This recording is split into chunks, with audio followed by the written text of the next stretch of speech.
Well, good evening, ladies and gentlemen. Good evening. Good evening. And welcome to the Tuesday, December 16th, 2008 meeting of the Glendale City Council. Mr. City Clerk, could you call the roll? Council members Najarian. Here. Quintero. Here. Weaver. Here. Yusefian. Here. Mayor Draymond. Here. And our flag salute tonight is led by Council Member Quintero. Please join me in the pledge. I pledge allegiance to the flag of the United States of America and to the republic for which it stands, one nation under God, indivisible, with liberty and justice for all. Please remain standing for this evening's invocation. We are thankful this evening for the freedom we enjoy to celebrate the many traditions of this holiday season and to worship as our beliefs dictate. May we all be inspired by this spirit of goodwill. We look forward to the new year and give thanks for the blessings received. Let us pray together for success and prosperity for ourselves and our neighbors. We continue to pray for the safety of our military and for their families who may spend another holiday season apart. Guide the council as they consider the matters before them. May they deliberate with wisdom and insight tonight and in the coming year. Amen.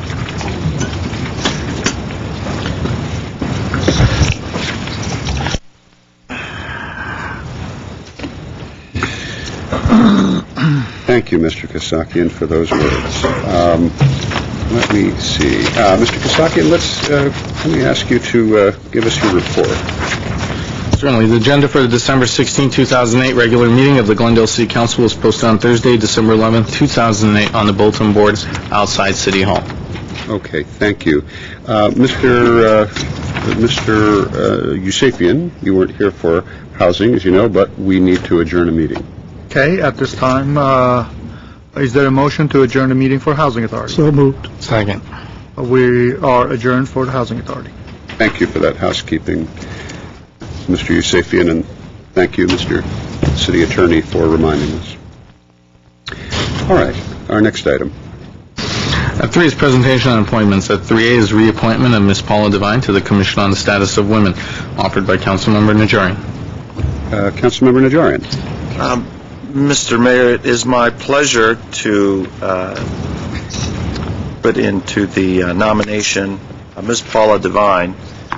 She was nominated last week, but to urge her approval as a member of actually she's acting chair of the Commission on the Status of Women. Everyone knows Paula. She's very active in all types of city issues, but in particular with all the issues and events concerning the Status of Women Commission. She's out there fundraising, she's out there walking, she's marching, she's wearing purple, she's wearing denim, advocating for all levels of women's rights and women's issues. I want to give credit to my predecessor, well, I don't mean predecessor, but to my colleague who earlier made the initial appointment. I think it was Mr. Yusefian. Are you the one who initially appointed her? She's up for reappointment, so I want to give credit to Mr. Yusefian for identifying a admirable commissioner, and I would submit that we approve Paula Devine and formally move that we appoint her, elect her to the Commission on the Status of Women. All right, we have a motion and a second. Is there any other discussion? Thank you, Mr. Mayor. I appreciate my colleagues' enthusiasm, as is Mrs. Devine. I think one thing we also need to remember that she was also elected to be the Citizen of the Year. She received the Citizen of the Year award from for the Board of Realtors. She also has done a lot of work on behest of trying to stamp out cancer. And let's not forget that, and especially breast cancer and so on and so forth. Thank you, Mr. Najarian. Okay. Are there any other comments? All right. Mr. Kasakian. Council members Najarian. Yes. Quintero. Yes. Weaver. Aye. Yusefian. Aye. Mayor Draymond. Yes. The item at 3B. Reappointment of Mr. William D. Weissman to the Transportation and Parking Commission, also offered by Councilmember Najarian, and there was a card submitted on this. Will I go first, or should we get it from Mr. Milano? No, I think we should put the name in. Okay, I would, Mr. Mayor, I would wholeheartedly move that Mr. William Weissman be reappointed to the Transportation and Parking Commission. He's had a very diverse work career, working in IT. He's from UCLA. I think critical and common to all his past is his ability to analyze and to think and to reason his way out of issues, and that is why I would reappoint him. I also want to give credit to Mr. Quintero, who recently, it was your appointment, was it not, Mr. Right. Quintero, several months ago, a short while ago, who nominated Mr. Wiseman for his, to fill the unexpired term of another commissioner. So this has been an easy evening for me. Mr. Wiseman has done an admirable job, and we're hoping that we will get excellent work out of him for the next 3 years on the Transportation and Parking Commission. Second the nomination. Okay, we have a motion and a second, but, and it's not very common, but it happens sometimes. We have one speaker on this item. Herbert Milano. Thank you, Mayor Draymond. My name is Herbert Milano. I want to commend Mr. Najarian for your choice of renominating for the commission Mr. Bill Wiseman. I had the pleasure of watching Mr. Wiseman in action a few weeks ago when we had the city had a meeting at Hoover High. Of all of the commissioners, he was the one member present and came in to offer his suggestions and his observations. But more than that, he had actually gone to the city of Pasadena and studied some of the conditions at some of the schools there and came back with some significant suggestions as to how to improve the conditions at Hoover High in the area where we had the tragedy. I think that type of initiative, that type of caring, the willingness to go beyond what is normally expected of a commissioner is what we need to look for in future commissioners. Is to me, to some extent, it's a matter of pride because I'm also a Bruin, and I also happen to be in systems. So, but it is the attention to detail, and it is going beyond the call of duty to do something exceptional. And I think we need more people like that, and people who actually will come back and give us some true value with regard to how we can improve our communities. Congratulations, Mr. Najarian, for choosing this gentleman, and Mr. Quintero. Okay. Thank you very much, Mr. Milano. Yes, sir. Mr. Yusefian. I also like to let the public know that since Mr. Draymond was elected, Mr. Wiseman has been here on every single city council. So, fortunately, it took Mr. Draymond's election to bring him into this dais, but nevertheless, we don't see many commissioners who come to city council meeting week after week after week. So it's not that he's only familiar with what happens with his issues at transportation, he also keeps abreast of all the other issues in the city of Glendale. And I think being trained at a UCLA is what gives him that extra oomph to get all the details in there. Sorry, Mr. Weaver talks about USC all the time, so once in a blue moon when I see the other side, I have to say something about it. Well, I would just say, Mr. Weissman, that and Mr. Yusefian, I doubt it had anything so much to do with me. I think that his retirement had something to do with the timing of his ability to come attend the meeting. I see. He's shaking his head. So, I wish I could say it were the other, but and in our household, for the record, growing up, we had Trojans and Bruins and Tigers and Sage Hens. So you know who you are, anyway. All right. Were there any other comments? All right. We had a motion and a second, correct? Yes. All right. Mr. Kasakian? Council members Najarian, Yes. Quintero, Yes. Weaver, Aye. Yusefian, Aye. Mayor Draymond. Yes. Before we move on, I would like to place a name in nomination. I have for Linda Goodman Pillsbury for the empty seat on the Commission on the Status of Women. And we'll talk more about that when we come back January the 7th, Wednesday. Pillsbury. You'll have to wait and see whether it's the Pillsbury flower. Okay.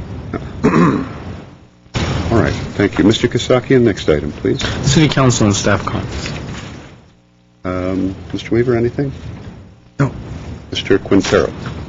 I wanted to comment something related to the Bob Hope Airport Burbank, Glendale, Pasadena Airport, a new hangar was built, Hangar 25, and it received a Platinum LEED certification. This is a building which can handle two 757s at the same time, and it's quite a structure.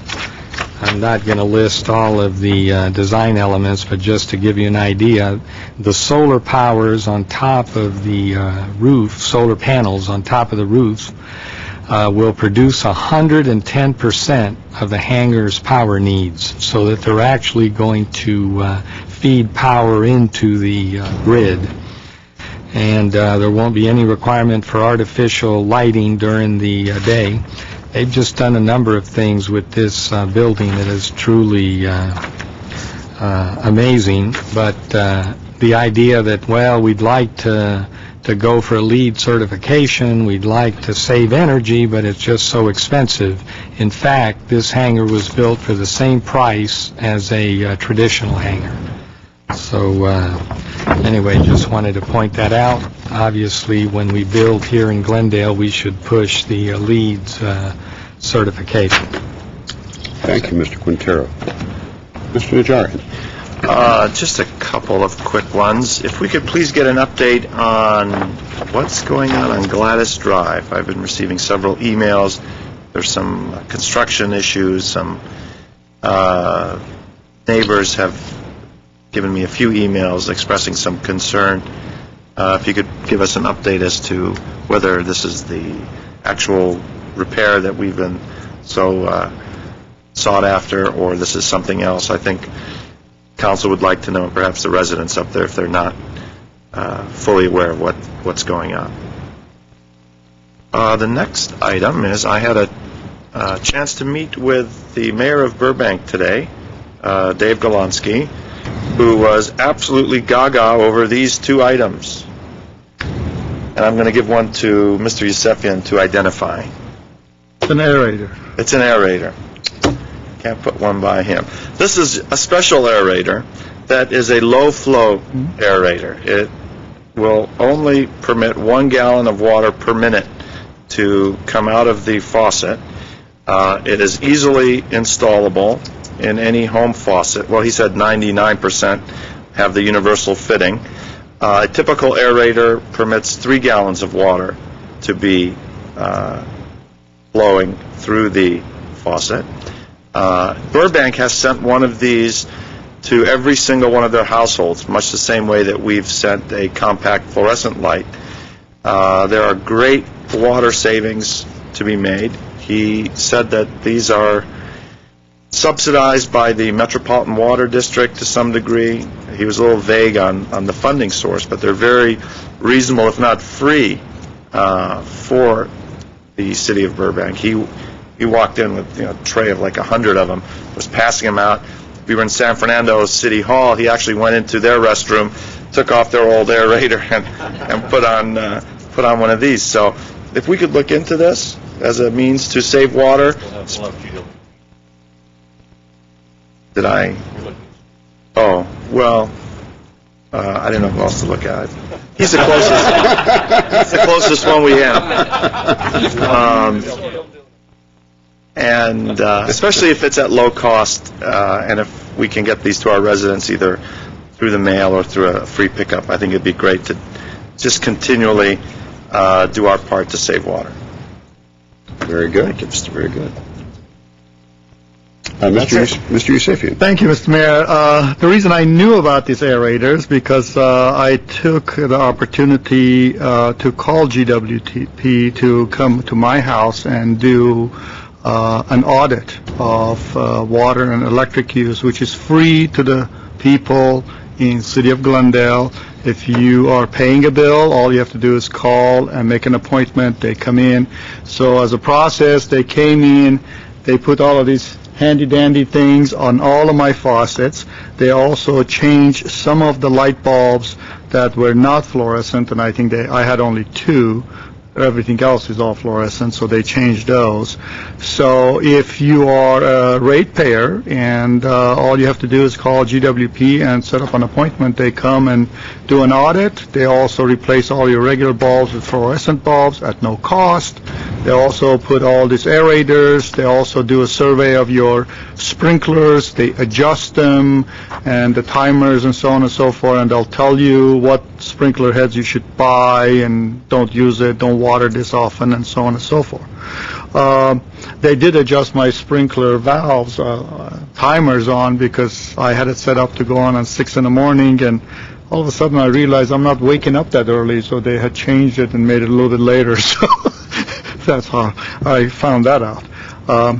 On the second thing, as you know, Mr. Mayor, this is our last meeting of this year, so I would like to take this opportunity to wish my colleagues and all the residents of Glendale a Merry Christmas, Happy Hanukkah, Happy New Year, and happy whatever you celebrate for the holiday season, Kwanzaa or whatever, and also Happy Armenian Christmas.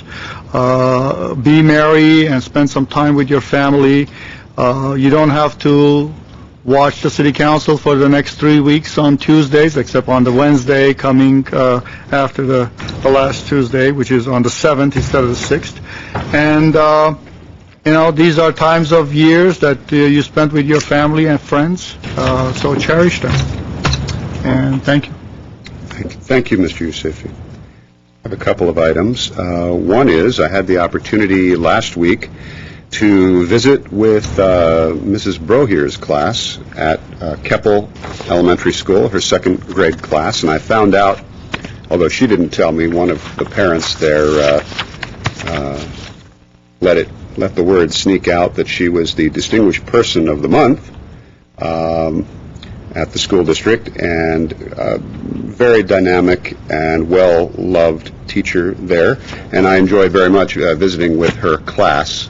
It's one of the nice things that we get to do as council members is take the opportunity to visit at the schools. I like to do that, and I do that quite a bit, and I certainly enjoyed her class. And I will tell you that the questions vary depending on, that the kids ask, depending on world events. And this time, the single most question that I was asked in that room by one child after another was, do I know Barack Obama?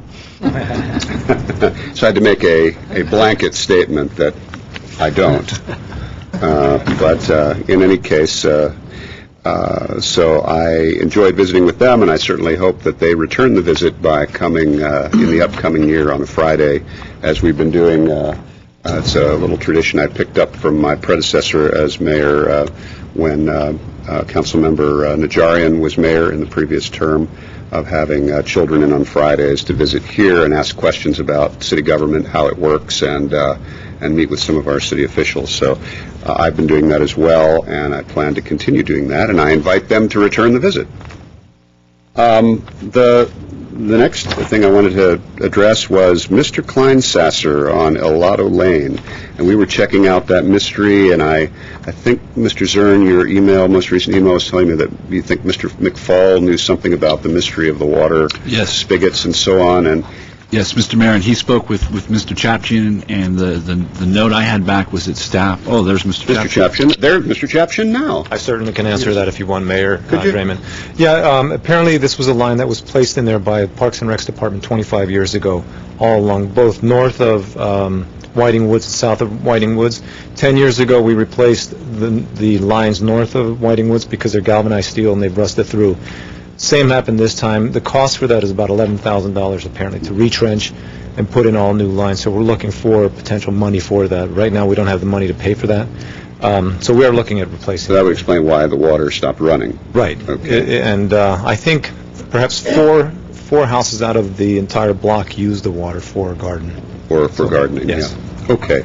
And can we keep Mr. Kleinsasser updated? We're in contact with him. We've emailed him, and one of my staff people is speaking with him. Okay. And thank you very much. Mr. Kosaki and I received an email, or I was copied on an email that I think was actually intended for you, I think, and it was from Mr. Milano. It was relating to agenda items and the availability of them. And I just wondered, when there are agenda items for various commissions and boards and meetings, whether there is a way on our website, in addition to their other locations or traditional locations, that we could group them so that it might just be a tab where it says agendas, so that people don't have to hunt through given sections of the website to find out when various boards, commissions, and other meetings are meeting. Some of them are a little difficult to find. Mr. Kasaki. Mr. Mayor, before you go on, actually, on the website, in the left-hand column, under the tabs very prominently is agendas and minutes, right below jobs and employment, designed specifically for the purpose of people being able to find that. The issue was regarding the scheduled meeting for the Traffic and Transportation Commission, which was not updated. We had contacted the secretary for that and made sure that also on the events tab, it appears under the regularly scheduled events, but we'll work to make it more prominently displayed. Well, if it doesn't need to be made more prominent, if it is prominent, but this is a question I've had, not just from Mr. Milano, but from a number of people over the last year and a half about, and then maybe it's just a matter of knowing the site better.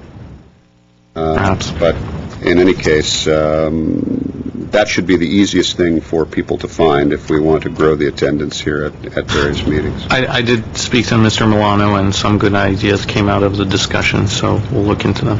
Thank you, Mr. Kasaki, and I sure appreciate that, and thank you, Mr. Milano.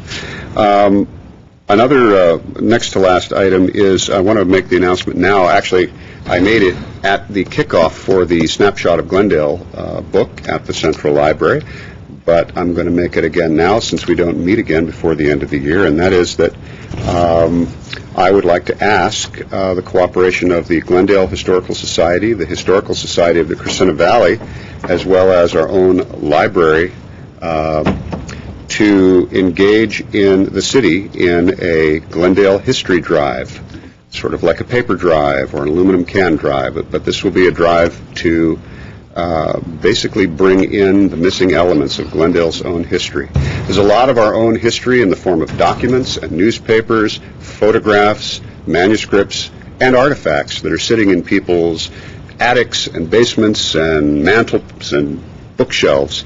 And it would be a very good thing for our special collections to have some of those items. So we're going to be asking the public, or I'm going to be asking the public, to eventually bring those in on a given time and date, perhaps to our branch libraries or perhaps to one location, to either donate those things to our special collections, or if it's a dear memento you don't want to ultimately let go of, to at least allow the city to do a high-res scan of the photographs or copy them so that we can help to complete our own city's history. So we'll be talking more about that after the first of the year, and I want to see if we can do this in a way where it's subsidized outside of city costs by some of the organizations, and perhaps get the historical societies to volunteer the time and the equipment to do some of the scans and so on, but to be coordinated in some way by our own library and Cindy Cleary. So, and then my last announcement is I'd like to announce that we have another wonderful restaurant in Glendale called Palette, Food Plus Wine, that I had been hearing about from a very high source, recommended, and I happened to stumble across it and went in the other night. And I tell the story because it was kind of humorous. As I walked in and sat and was waiting for a table, there were three people sitting next to me, and as I was sort of eavesdropping on their conversation, and they were talking about, the city of Glendale must not be a very safe city because every time I come here, I see police cars driving around, and I leaned over and I said, that's one of the reasons why Glendale is a safe city, and as a matter of fact, it's the safest city, over 150,000 people in the country. And they said, "What are you, the mayor?" And I said, "As a matter of fact, yes. At least I play one on Tuesday nights." And so, in any case, I thought that was kind of interesting. They were from Long Beach and Pasadena, and there were people there from in the restaurant waiting to eat that had come in from Santa Clarita and Valencia and Chatsworth. So there were a lot of folks there. This is the site that used to be Cinnabar, if you're familiar with it. And it's just an absolutely amazing. So I'm not usually in the habit of doing this, but I'll give it 4 stars out of 5, and ask you to let me know once you've tried it out what you think. It was named Restaurant of the Year in Los Angeles. Was it? By Jonathan Gold. There you go. So I'm not crazy, is what No, you're you're saying. not. Okay. Well, I might be, but Not on this. you know. All right. Okay. And I thank you very much, and I will just add to that only. I'll add to Councilmember Yusefian's comments. This is our last meeting until January Wednesday, January the 7th, the day after the Epiphany. And I will wish you all a Merry Christmas and a Happy Hanukkah. And if you happen to be an atheist, as some of our guests are, then celebrate nothing at all, and do it well and enjoy yourselves and enjoy your families. And I wish my colleagues in the council a Merry Christmas. All right, Mr. Najarian. No, thank you. Oh, all right. Yes, sir. May you said one thing about the website, and I remember someone, I think we all got the email. There was apparently a controlled burn this week sometime. It was in La Cañada area. And so my wife going to her work, she sees the fire. And so she called me and says, there is a fire. And it's close to our area, so she didn't know what it was. So I called, and of course our city workers let me know that it was a controlled burn. Consequently to that, a couple of days later, we all got an email from a gentleman who said, I went to the fire department's website. I was looking to see what it was. There is absolutely nothing in the website that talks about any of this. So it would be important for the fire department to maybe put something in their website when there's a controlled burn or if there's a fire. So instead of people calling the city all the time, or they're calling the fire department to find out what's going on, they could just log in and it would say, maybe have a little title or something that there's a fire at such location, it's, we're responding to it, or something of that sort, especially with hillsides. People being kind of on the edge because of the fires we've had recently. So that will be very helpful. Mr. City Manager. Yes, Mr. Mayor, Mr. Yusefian, in response to the email, there are 3 different websites the fire department is going to set up on the fire department website, hot links to the 3 sites that do track the fires and can give almost immediate information on any fire that, whether prescribed burn or fire that the various departments of the region are responding to. So there are 3 existing sites. We're going to set them up as hot buttons on our Glendale Fire Department site. So it's in the works. Yes. Good. Yeah, it won't take long. Thank you. All right, thank you very much. Okay, were there any staff comments? No. All right, Mr. Kasakian, the next item, please. Next item is consent items, including minutes. The following are routine and may be acted upon by one motion. Any member of council or the audience requesting separate consideration may do so by making such request before the motions are proposed. Okay, Mr. Weaver. The consent calendar at 5. Second. Motion is second, or is there any discussion? I have no speaker cards. Mr. Kasakian.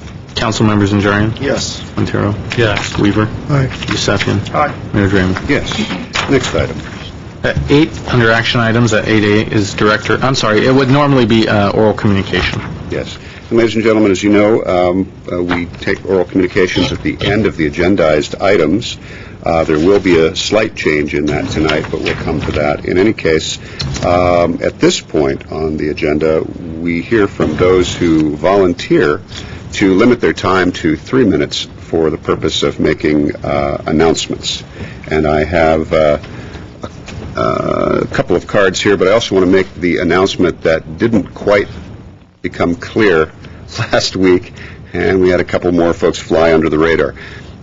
This is not you don't get a twofer on this. If you volunteer to limit your time and speak during this portion of oral communications, you don't get a second bite at the apple and speak again during oral communications at the end. It's one or the other. And I apologize for being slightly mesmerized last week and having a couple of people get a twofer on that. I think I was mesmerized by the Santa hat that Margaret Hammond was wearing, and it threw me off my game. So, in any case, we have a couple of speakers. Our first is Chris Borden, followed by Leon Mayer. Good evening, ladies, gentlemen, Mr. Mayor. My name is Chris Borden. I'm here tonight to inform all the residents of this great city of the coat drive that we are doing for disabled veterans charities, which will be held at the Mann Exchange and the Mann Marketplace Theaters. This event is in conjunction with the World War II drama Valkyrie, opening on Christmas Day, December 25th. In brief, the mission of the Disabled Veterans Charities is to rehabilitate and support disabled and homeless veterans, their widows, and their dependents. We would like to encourage all of Glendale to participate and to dig deep into their closets for those coats that are no longer in use. We will have a station set up at the lobby in each theater for you to drop off your much-needed donations. We will be accepting donations for the entire month of December and into the new year. We are looking forward to a very successful drive. Please take the time to donate to a wonderful cause. Their work is never done. From all of us at Mann Theaters, have a safe and happy holiday season. Thank you. Thank you, Mr. Borden. A worthy cause indeed. Leon Mayer. Good evening, Mayor Grayman, members of the council, staff, Mr. Howard, Mr. Starbird.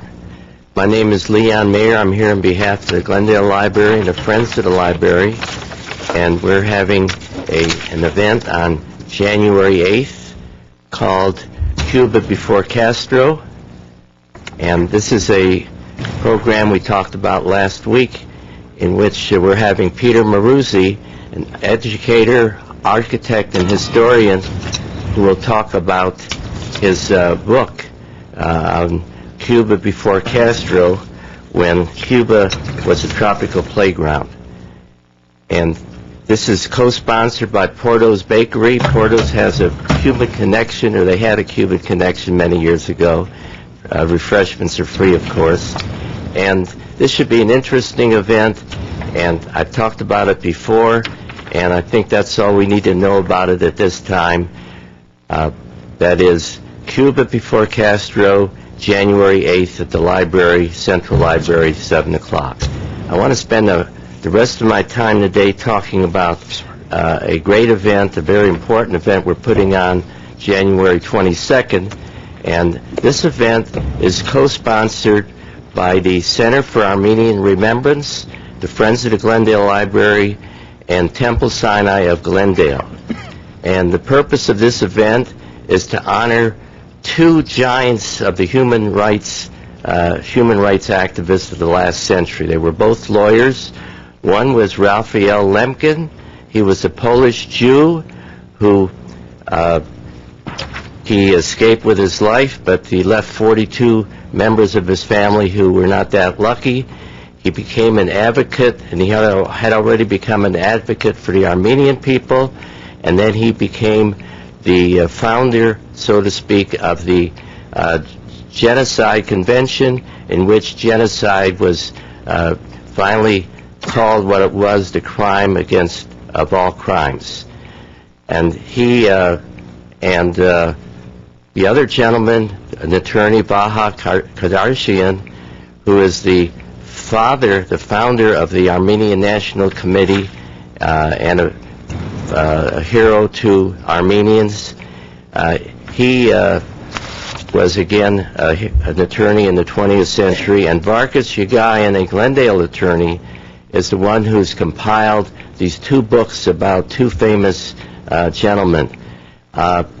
A Professor Balzier will also be there.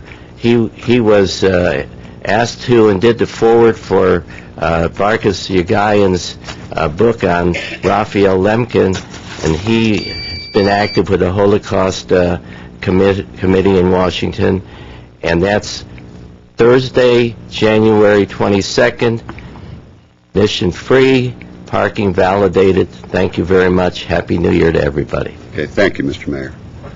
All right. All right. Okay, that was my last speaker card. Mr. Kasakian, let's move on to the next item. Item 8, action items. 8A is Director of Parks, Recreation, and Community Services, Director of Planning, Director of Public Works regarding the Los Angeles County Department of Public Health PLACE grant, policies for livable, active communities and environments, and collaboration with the Los Angeles County Bicycle Coalition. At 8A1 is a motion to note and file the report. Okay. Mr. Chapchin, you are there, moving from tennis to bicycling. Mayor Draymond, thank you very much. Members of the City Council. We embarked on a pretty exciting opportunity, I think, with Public Works, Planning, and the LA County Bicycle Coalition. What I'd like to do is call up Mark Sturdivant, who's been the lead staff person on this. What we wanted to do is really give you a sense of what the staff person from the LA County Bicycle Coalition will be doing. We think it's exciting. It's going to, I think, have an impact, positive impact on the quality of life in Glendale. So with that, I'd like to call Mark Sturdivant up, and then Mike will call up Colin Bogart, who's our coordinator. All right, let's do that. Thank you, George. Mayor Draymond, members of council, a little over a year ago, the Los Angeles Department of Public Health announced a new funding program called the PLACE Grant Program. It stands for Policies for Livable, Active Communities and Environments. And the purpose of the grant is to fund proposals that initiate policy changes such as community design, land use, and street standards, as well as physical projects like bike lanes, sidewalks, and traffic calming. And shortly after the announcement, our department was contacted by the Los Angeles County Bicycle Coalition, who was looking to see whether the city might be interested in partnering with them on this grant. The coalition, by the way, is a nonprofit organization that develops campaigns and programs designed to help make Los Angeles County a more bikeable region. And in the past, they've worked with Caltrans, with the Los Angeles Department of Transportation, and with Metro on bicycle-related projects. Believing that this collaboration made sense for the city and could be a benefit to our residents, we organized a series of meetings with the coalition, not only that included our department, but also planning and public works. And in March of this year, we were informed that the coalition, with Glendale as its partner, had been awarded one of 5 PLACE grants in Los Angeles County. Now, a key component to this grant program was the hiring of what's called the Initiative Coordinator, who, while serving as an employee of the coalition, will work here in the city, interfacing with all departments as well as the community in an effort to improve mobility and safety for cyclists and pedestrians in Glendale. We went through a rigorous hiring process this summer that included representatives from Parks, from Planning, and from Public Works, all on the hiring committee. And in September, Colin Bogart was hired to serve as the PLACE Grant Coordinator. Colin's a graduate of Loyola Marymount University. Prior to coming on board in this position, he worked in Glendale for nearly 10 years, so he knows our city well. He's a longtime bicycle advocate in the Hollywood area who has worked with the East Hollywood Neighborhood Council and with offices of the Los Angeles City Council to implement bicycle improvements in his area. He now has a desk up in the engineering section of Public Works, and he rides his bicycle from his home in Hollywood to work every single day of the week, except on cold, rainy days like today when he has to wear a suit to work. So without further ado, I would like to introduce to you Colin Bogart. Thank you. Very good. Thank you. Thank you, Mark. Mayor Draymond, members of council, members of city staff, thank you for your time. I'll be brief in describing our work on the PLACE grant. As Mark mentioned, there's 3 departments that have taken the lead in moving forward with this grant: Parks, Planning, and Public Works. And I'd like to take this opportunity to thank George Chapchin, Hassan Agani, and Steve Zern for their support of the grant and their willingness to make key staff available to assist with its implementation. As Mark mentioned, there are 2 main parts of the PLACE grant. The first part is policy portion, which will be the creation of what we're calling the Safe and Healthy Streets Plan. The Safe and Healthy Streets Plan will encourage implementation of existing city policies and plans, such as the Glendale Bicycle Master Plan, sections of the circulation element, and other elements of the general plan. We also hope that the Safe and Healthy Streets Plan will also recommend some new policies and programs. The second part of the place grant, as Mark mentioned, is a physical project. The physical project is intended as a demonstration project to showcase things like traffic calming techniques, safety measures, innovative new bikeway options, and streetscape enhancements. We've been looking at a potential site in South Glendale for the physical project. It would be a corridor that will link Pacific and Maple Park, and as part of a larger network of bikeways and pedestrian routes, could encourage residents to walk or bike to both parks in the future. This could be significant given the plans to install a pool at Pacific Park. The corridor could also serve as a spine for potential exercise loops for pedestrians and cyclists in the area. Since I've started working here in Glendale, I've been meeting with city staff to gather information and invite them to give me their input. I've met with staff in planning, public works, the police department, the fire department, neighborhood services, and the Glendale Redevelopment Agency. In the coming months, I hope to meet with more city staff to invite additional input. I'll be promoting the Safe and Healthy Streets project, collaborating with Public Works on the potential physical project, and most importantly, I expect to be conducting outreach to the residents of Glendale, community organizations, and business groups. I also expect to report back to you from time to time. Looking forward, I would welcome the opportunity to meet with each of you individually in order to gather any ideas that you may have about the grant, about the Safe and Healthy Streets plan, or about bicycling and walking in general here in Glendale. I look forward to working with you. I look forward to working with the city departments and with the city's residents to make Glendale a safer, healthier place to walk or ride a bike. Thank you very much, and I'd be willing to answer any questions if you have any. Okay, Ms. Bogart, thank you very much. I'm sure there may be. We have a couple of speakers on this as well. Oh? Don't go far. Okay. Do my colleagues have any questions or comments before we go to the public? No? We'll do that, then we may have some questions. Okay. Okay. Our first speaker is Nancy Kent, followed by Margaret Hammond.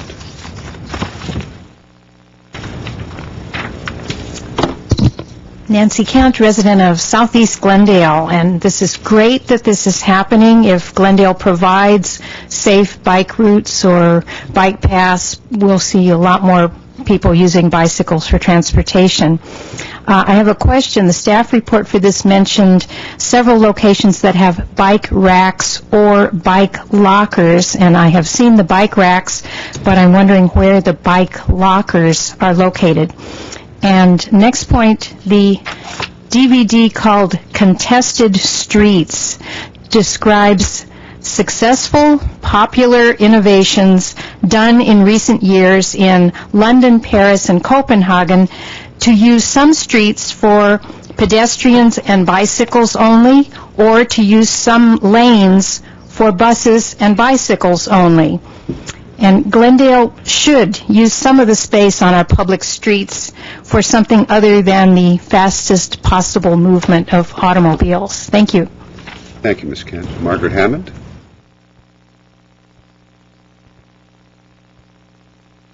Good evening, Mr. Mayor, members of the council, staff, and audience, and some of my friends out there. My name is Margaret Hammond. First off, I'd like to say, where are you going to get the streets and the space to go from Pacific to Maple? Hello? Those streets aren't even 3 cars wide now. And they're always packed. There's always parking on both sides of the street. It's impossible. And people are not going to give up their cars. I mean, they park in those streets, and that's it. I'm very curious about this. I am not against bikes. I rode a bike myself for many years until the traffic became scary. And we're so clogged with cars and traffic now. People that ride bikes, mainly, there are very few people that use them for transportation for work. I have to tell you, though, that with my experience in the thrift shop and in some other sales I've been involved, people are looking for bicycles. It's true. They're dragging their bicycles out of their garages and selling them or using them again. There is definitely an interest in it, especially when the gas was so high. But now we're bound to, this plan sounds marvelous. Where is our river walk? Was there not going to be bike paths along the river, I haven't heard any more about that. When is that ever going to come into play? Burbank has it, LA has it, all the way down to the ocean along the river. When are we going to get ours? I think we must be the last city in all of LA to do anything about the Riverwalk, which is where bicycle along the top of those paths and so forth would be marvelous. You could go from city to city along there. I would like to see those plans. I'd like to see something on that happening. It would be great if there could be a connection from one city to the other. They used to ride horses all the way from Riverside all the way to Santa Monica. There used to be paths for the horses. I'm thinking if that were possible, then why wouldn't it be for bicycles? I know that for a fact because there's a Mexican restaurant over there on Riverside where they used to come in and bring their horses, ride all the way from Santa Monica and come into that Mexican restaurant, which is still there, by the way. So what I'm saying is if that can be done for them, that might be a marvelous idea to try and connect from one city to another.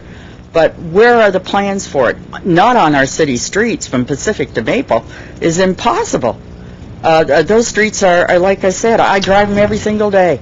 Don't try to kid me about it. I mean, I have a lot of experience. And there is no room on those streets for bicycles. And if you start cutting down on the driver's rights or whatever you want to call it, where people can drive through the city, that's going to be a rough go. You can't cut down or close down any streets that we already need for our traffic. Thank you very much. All right. Thank you, Margaret. Be happy to know that restaurant is still there and still serving people who ride horses over the hill from Hollywood area and so on. I've done that a number of times. Mr. Bogart. Yes. Would you like to address that last question? The last question about the corridor. Yes. Oh, okay. Well, I would start by saying that it's a potential site that we're looking at, so it's not absolutely confirmed. I would mention that Riverdale already has bike lanes on it, and then beyond Riverdale going to the east, it's not necessarily that we're going to be suggesting bike lanes. In fact, what I'd like to say is that there are other options besides just bike lanes. So right off the bat, I'd like to say don't always think just bike lanes, because there's other ways of accommodating cyclists besides actually striping lanes. And I'm hoping actually that might be part of this physical project. Okay. Without getting too technical, I could go Mr. into it Quintero. He stole my thunder. I was going to say you have to think beyond just bike lanes. That's exactly right. But overall, I'm happy that we've received the grant, and I'm looking forward to see what you can do to promote bicycle usage. There's certainly room for that in our transportation planning. So. That's great. Thank you. Mr. Yusefian, anything? Not from the grant. I actually have a question from Mr. Chapchian.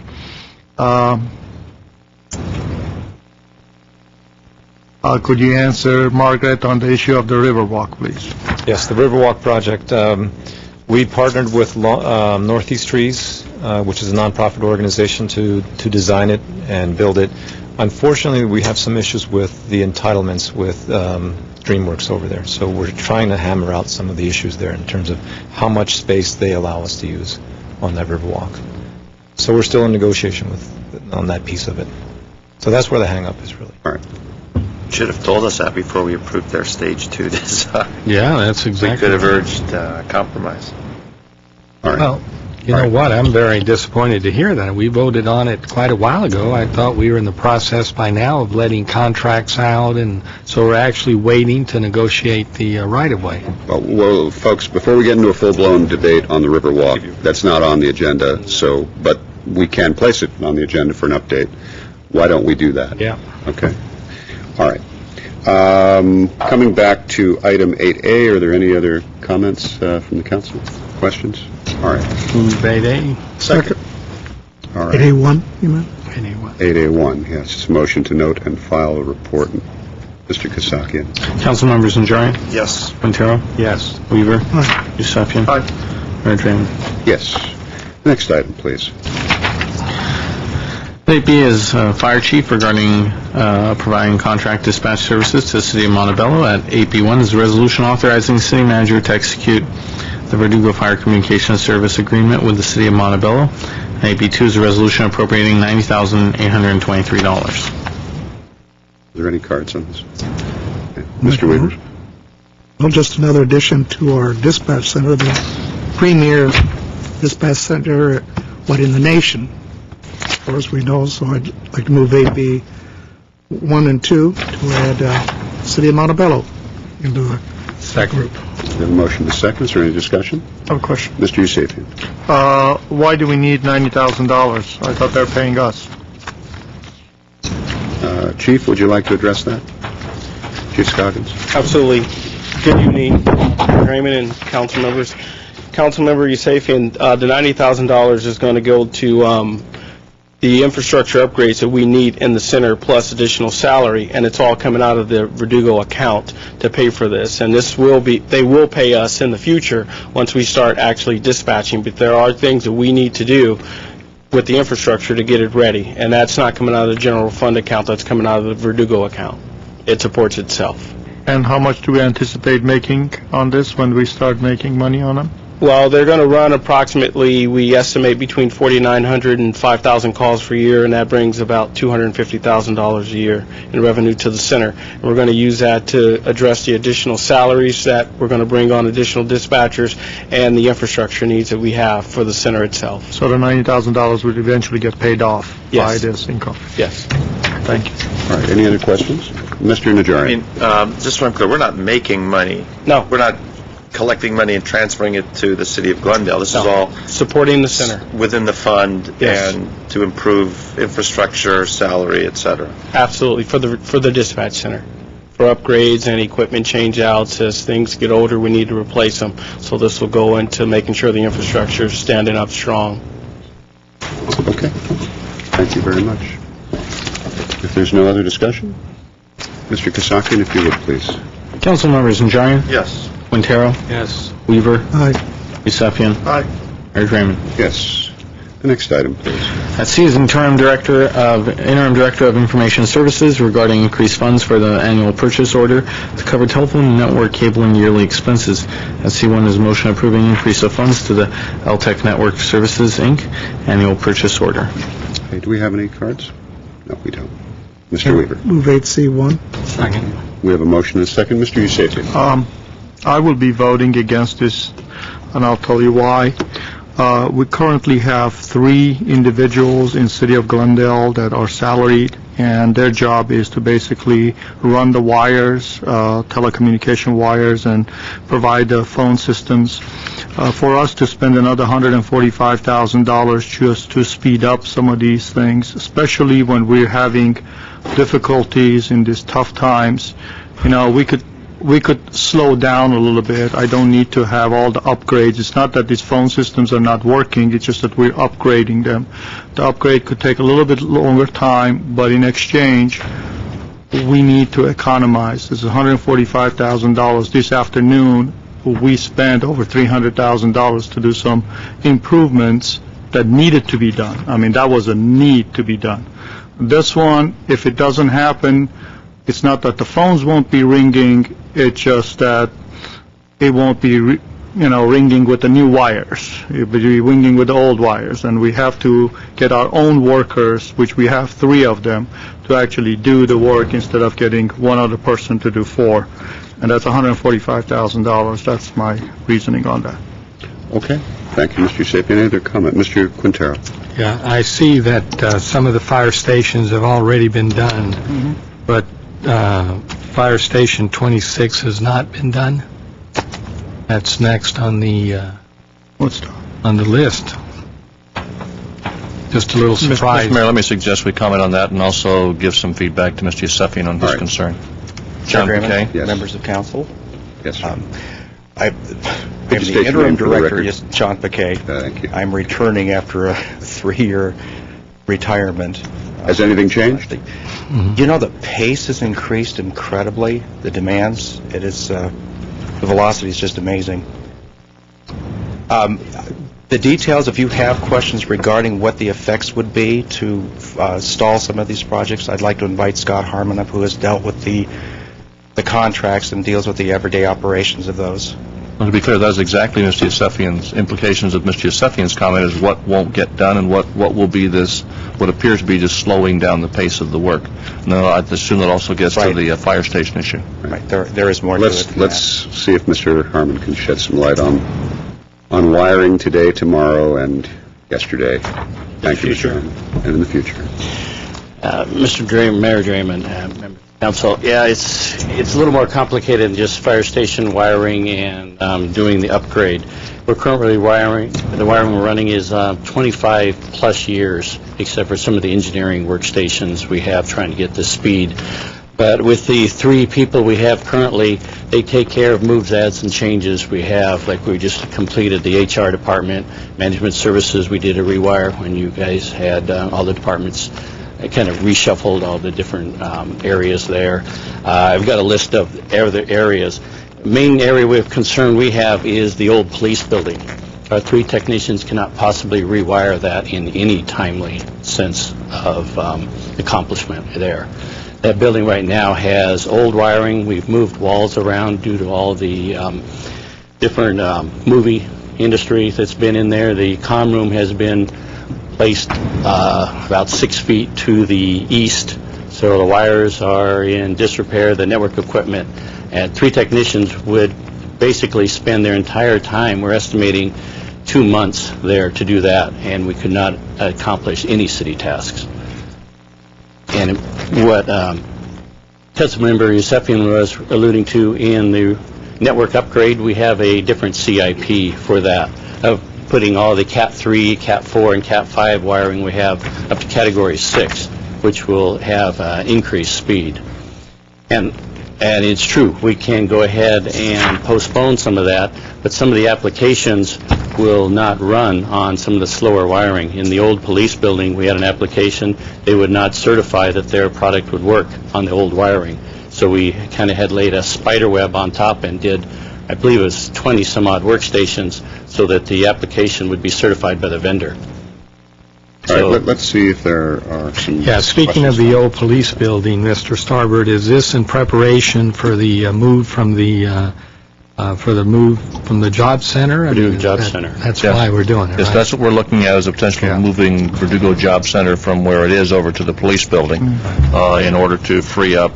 Obviously, the rent's going up there, EDD's been cut back, and it was suggested during our budget review, why don't we look at that? We are assessing that, and as Scott points out, if his work program includes that, it'll take our 3 technicians 2 or 3 months just to handle that project. Well, we'll make that up in the rent. Yes, if we don't use these people, we don't pay for them, but they're there if we need them for projects like that. Okay, my original question was 26. Was there some reason that it wasn't done at the same time as the other fire stations? LTAC has a limited crew, and we just go in and we schedule with the different fire departments, and it's just part of the schedule.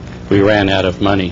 This is similar business we've been doing with Don McDermott Incorporated. They're an Inc., and we've been doing that since 2002. We kind of had this as a safety net. Like I say, we're not going to spend this 145 and just run it all the way out. It'll be if we need it. If the city decides to slow some of the projects down, a lot of departments will not ask for these departmental changes. Okay. Mr. Yusefian. If you're going to do this so you could move Verdugo Job Centers, then I don't have a problem with that. The staff report is not as detailed. I have 1 page, and it doesn't really tell me that. Okay, I'm sorry. It just says the police building, old police building, and I'm going, what use you're going to use for that? Also in here, I did not see Station 21. I'm assuming it's new, so you don't need to do anything. 28 is not here either. So what's happening with that? We don't need to do that because it's good I believe shape? 28 has already been accomplished. We've done some of this stuff in-house. It's actually, we've done quite a bit in-house with our 3 technicians, just moves, adds, and changes. It's tough to, and we have to have 2 people to pull a cable. You really can't do it with 1. So by doing this, then all the fire stations are going to be taken care of? Correct. That's All right, fine. thank you, Mr. Harmon. All right, is there any other discussion? All right, I have no cards. Mr. Kasakian, if you would. Council members, Najarian? Yes. Quintero? Yes. Weaver? Aye. Yusefian? Aye. Mayor Draymond? Yes. All right. Next item, please. Item 8D is Director of Development Services regarding confirming the intention to levy and collect assessments in the Adams Square Business Improvement District for the calendar year 2009 based on the annual report and extension of the terms of the management agreement. At D1, there's a resolution confirming the intention to levy and collect assessments within the Adams Square Business Improvement District through 2009. At D2 is a motion extending the terms of the management agreement with the Adams Square Merchants Association for the calendar year 2009. All right, thank you, Mr. Kosaki. And Mr. City Attorney, there is a move afoot, I see. Well, I'm not sure it's a move afoot, but it's a move to correct where this item is on the agenda. You can certainly hear it now. It is actually on 8D1. It is a noticed public hearing. It has been properly noticed pursuant to the Streets and Highways Code. It's just located in the wrong place on the agenda. You can hold the public hearing here now that it's on the record, or you can put the matter over till you reach item 9. But it is a public hearing. Let's do just that. Let's put it in its proper order and hear it under 9, where we have the public hearing for this. Okay. All right. Thank you. All right. Let's go on to the next item. 8E is City Attorney regarding amendments to the city's Conflict of Interest Code. E1 is a motion approving amended Conflict of Interest Code. Okay. Thank you very much. We do have a speaker. Let me ask whether my colleagues have any. Well, first of all, do we have a motion? Move 81. And there's a motion and a second. Is there any discussion on this from my colleagues before we go to the speaker? All right. Mr. Milano?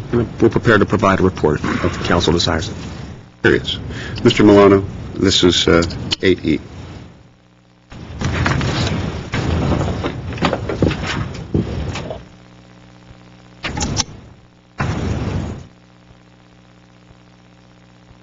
Good evening, Mayor Draymond, members of the City Council and City staff. My name is Herbert Milano.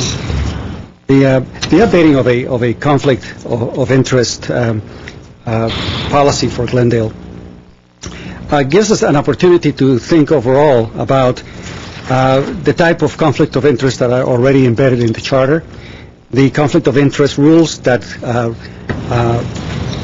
control, to some extent, your conduct and the conduct of elected officials.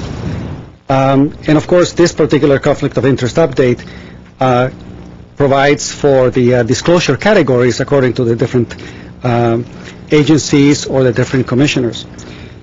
I was wondering if perhaps the city attorney can enlighten me a little bit with regard to an item that I found to be a conflict of interest earlier in the year. And I would like to know how this particular amendment that complies with the state of California would change it. In this situation, we have a commissioner of CDBG who basically work under the staff of Community Development and Housing. The gentleman's name is Efrain Olivares. The gentleman is an architect. Now, as part of the CDBG Advisory Committee, they tend to make decisions with regard to housing and low-income housing issues, I believe. I'm not too sure. But what concerns me is that Mr. Olivares happens to have received a benefit, meaning he's the architect of one of these low-income housing units, and he's also the architect for Mr. David Weaver. And I was wondering if there is any part of the conflict of interest where a commissioner's business interest with a councilman can actually be included, or is it included, in these type of rules that the state is expecting for you to update. Meaning, here we have a commissioner who becomes an engaged consultant for a city project, and he is also doing business, in particular, to a councilman. And I would appreciate an answer if you could. Thank you. Okay, thank you, Mr. Milano. Well, do we have an answer on that one, Mr. City Attorney? Well, Mr. Mayor, members of the council, I hesitate to provide answers to questions that may or may not have the full set of facts outlined, but I can provide a general response that would apply in that type of situation. The conflict of interest code that is before you for amendment today is one that was adopted in 1980 pursuant to the Political Reform Act of the state of California. It is what I would call the standard conflict of interest code. Council members fill out, along with the city manager and the city attorney, what I would call, or what I would describe as a broader statement of financial interests in terms of potential conflicts.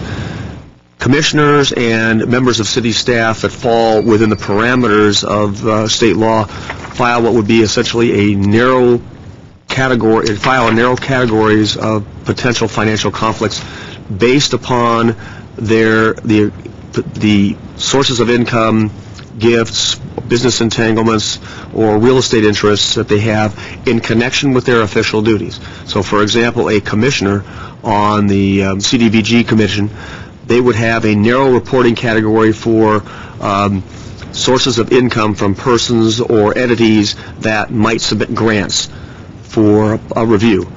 So just by virtue of having a business with a council member would not necessarily be either disclosable or a disqualifying interest. But without more facts and more analysis, I couldn't sit here for certain and say, yes, it does, or no, it doesn't. But as a general matter, a member of a board or commission or a city employee is going to report in a much narrower category based upon their responsibilities and obligations that they engage in as part of their, in this case, for example, their official duties as commissioners. Thank you, Mr. Howard. All right. Is there some discussion on this, one way or the other? Mr. Yusefian. I have a little question about the conflict of interest issues. Actually, with the campaign reform that we passed, I think we dealt with a lot of the stuff.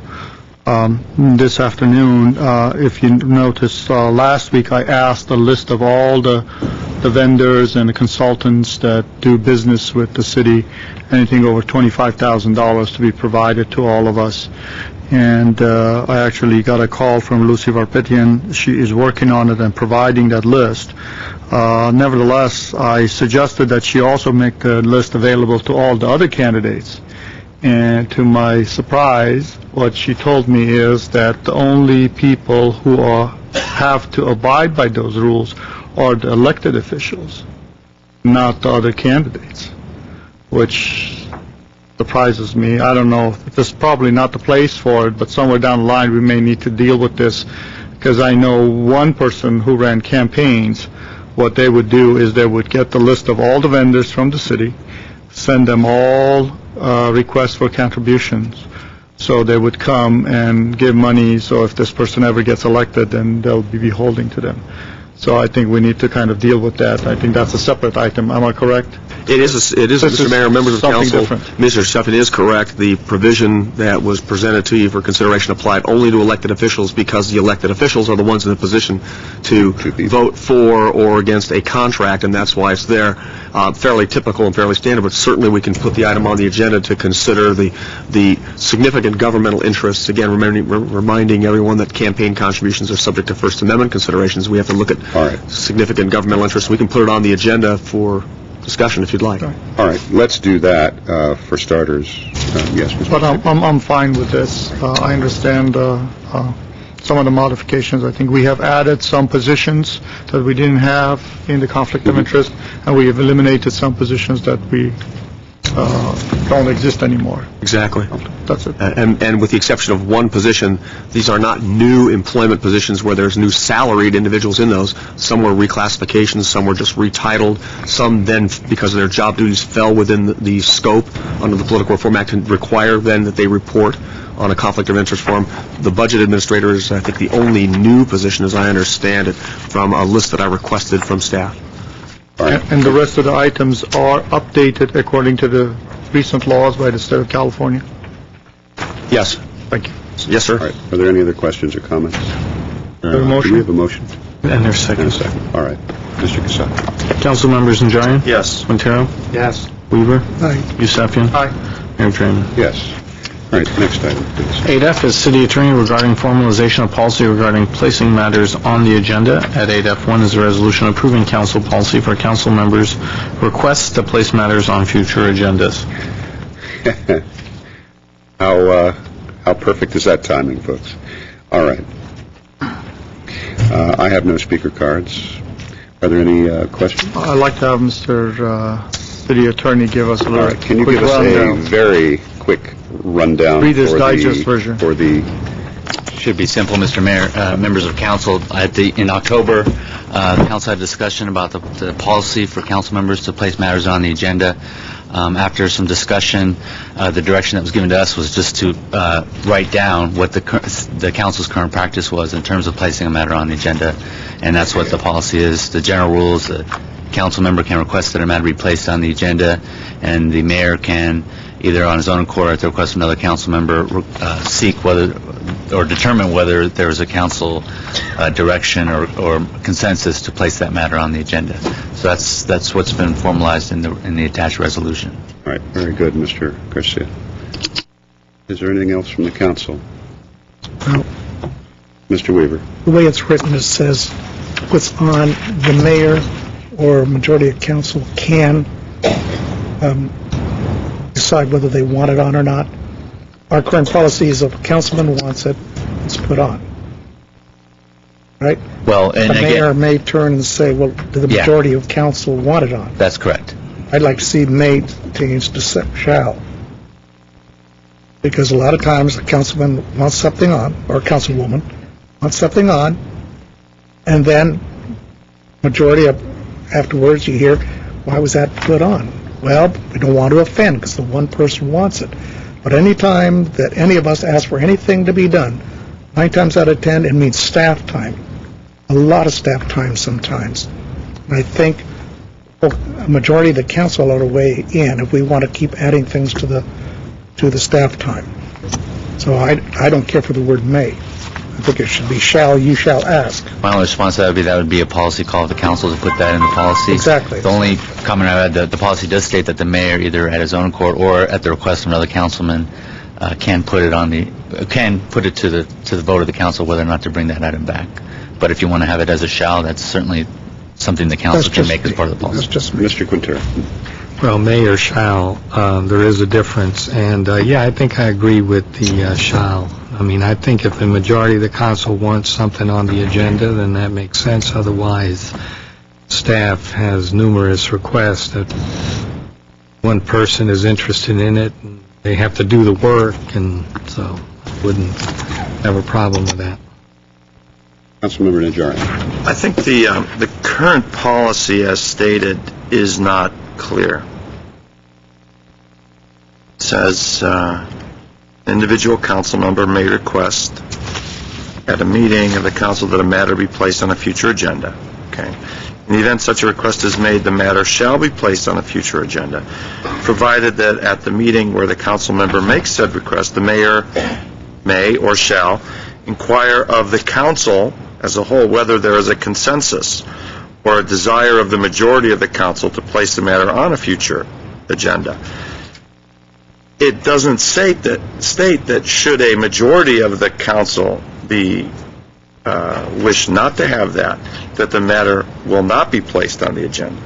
The way it is now, this is just a bellwether, a straw poll by the mayor to see where the consensus of the council is. So is that the way it's intended at this point, that it's just, I want to put on painting fire plugs gold, and the mayor says, wait a minute, let's see how many people support that. 3 are not in support of that. By our policy, does that mean that it will still go on the agenda with the understanding that 3 of us are not really keen on it? Or are we implying that if a majority is not desirous of that, then it will not be on the agenda? Councilman Najarian, I actually see your point. I think the intent here was to give, or no, I shouldn't say the intent. What I was trying to document was what has happened in the prior instances where the mayor has sought out consensus, and then it still was within his discretion to put it on there. If you like the stronger language to say that it's a majority, then that's fine. I'll tell you, if the council actually went so far as to actually take a vote, as had occurred earlier this year, then that item would not come back on a future agenda because you would have taken a vote. But I see your point. I mean, it could be made clear to state affirmatively that if their majority vote is to not bring it back, then it shall not be brought back. So, but we're not voting on the agenda. I mean, we're not flirting with the Brown Act by No, because, again, the Brown Act does allow, and there's an Attorney General's opinion stating this, that the council can discuss and vote on whether to put something on the agenda without running afoul of the Brown Act, as long as there's no discussion on the substance of the merits of that particular item. Personally speaking, I don't, I think if it was a 4-to-1 vote against placing it on, I think that's something maybe that would lean towards keeping it off the agenda. But if 2 council members would like something on, they should at least be given the chance to, where do they get the chance to state their case? Amongst that, at the time that you do the straw poll? And wouldn't you tend to fall into the merits of I really want this on because it's going to be good for the city and we're going to be able to see those fire plugs, gleaming. You're sort of falling into discussing the merits of it. So if it was 4-to-1, I'd say it sounds like it's a dopey agenda item. But if there's at least 2, I think it should be placed on the agenda. Mayor? Yes, Mr. Weaver. That begs the question, the mayor should or shall be made to ask us to find out if it is 4-to-1 or 3-to-2. If you don't ask, if somebody just says, I'd like to put it on, and the mayor says, so be it, it's on, you don't know. It may be 4-to-1. So how do you find out unless the mayor is required to at least ask us? That's all I'm Mr. saying. Garcia. I was just going to make the point that this is kind of where we ended up the last time we had this discussion. There was some discussion of having two members. If 2 members of the council wanted to have an item, then it would be brought back, and then that's when the direction was given is to just document what we currently had been doing. So again, you have really a lot of flexibility in how you determine how this policy is. Yeah, the request last time was for the city attorney's office to place in writing the existing policy. For clarity. But what we're discussing now is something else, which is fine with me, but I just want to point out that what we're discussing now was not the request that had been made. So to indicate that the request we made then is somehow lacking now when we're asking something completely different of this item doesn't really make sense, and it should really be agendized. So they can have some proper discussion and debate where the public can weigh in. Because where we ended up last time is exactly where we are now. We're talking about why isn't this being responsive to something we're not talking about. I mean, it's just a goofy conversation. Anyway, Mr. Quintero. Well, look, that's an idea, actually. I would support if more than one council member wants something on the agenda, if 2 council members want an item on the agenda, then I support that. They're trying to understand, it says resolution approving the council policy. So this is what we have. So do we have to agendize to try to change it? No, you can have the discussion here. It's all related. I mean, this is just a follow-up from the previous item. No, 3-2 is different than 4-1. Oh, absolutely. I mean, I'd like any combination of numbers is different than 1. I'm just telling you. Very good point. I'm just telling you what the request was originally. Oh, yeah. And what we're discussing now is entirely different. I'd like to see it changed where you shall ask. Anybody else? I think that's a good idea that the mayor shall ask, changing it from may ask or may inquire to shall, and that should an agenda item be supported by 2 council members, then it will be placed on the agenda. I agree. Personally, I agree with that as well, because the whole point is that this is a deliberative body. Yeah. The idea is that we're supposed to be able to persuade, or at least have the opportunity. So we have 1 speaker card, Herbert Milano. And Mr. Milano, I'm going to limit the time down now because we have 2 hearings ahead of us. So. I'll be short. Okay, thank you. Thank you, Mayor Draymond. My name is Herbert Milano. The issue that you have before you is an issue that I had some experience with in trying to convince one councilman to bring a topic several years ago before the council, and he basically was saying, I cannot get anybody else to agree with me, and the item just never came through, months and months and months, and he had agreed with me that it was an important issue. I believe that we have some precedent, and that's Robert's Rules of Order. During the session, someone can basically make a motion, and once you have a second, basically you're pretty much committed to basically, discussing it. And if you follow the same rule, Mr. Najarian is absolutely right. Yeah, if at least one councilman and you, or the mayor, or two of them think that it is worth taking it forward, I think it's the most obvious thing to do. I find that when we do not have the type of representation that is by district, we can find a topic that is, should we say, a very particular to an area of Glendale where none of you generally get to see on a frequent basis and may not appear to be as important. And it would take one of us in the public to come in and take him and walk him there, and he finally sees, oh, wait a second, yeah, I guess there is something here. But unless he's able to convince someone else, the item will never basically show up. I'm suggesting that Mr. Najarian has a good point. If you at least two of you, including, the mayor and a particular councilman, think it's worth it, bringing it forward, by all means, because the public needs a way of getting some subjects to be brought up before this body. Thank you. Thank you, Mr. Milano. Let me say one thing is I just feel I need to react to one of the comments you made. I don't know about my colleagues because this council doesn't tend to socialize together. However, I don't think there is a geographical area of the city that I don't frequent. I go everywhere in the city and all the time. And I know you're referring primarily probably to South Glendale.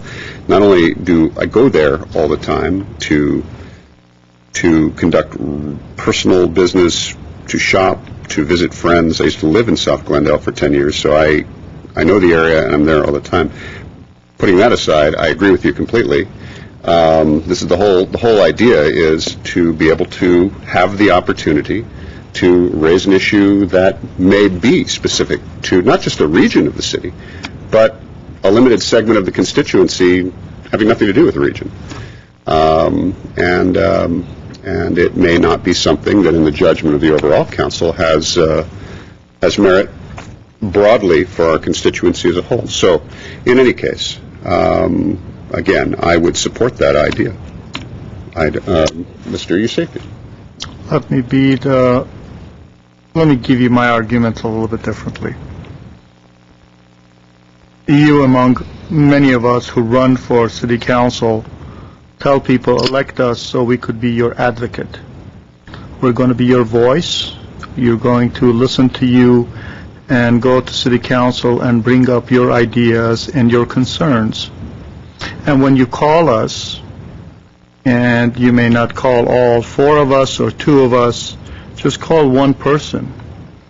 My opinion, in a democratic form of government, you don't need to call three people to get a consensus. You elect a person, you should be able to call that representative and say, I have this issue. I want you to deal with that issue. You are the advocate. That's what we run for. It is my job and the rest of my colleagues' job to sit in here and say, I'd like to put a certain item on the agenda so I can deal with that issue.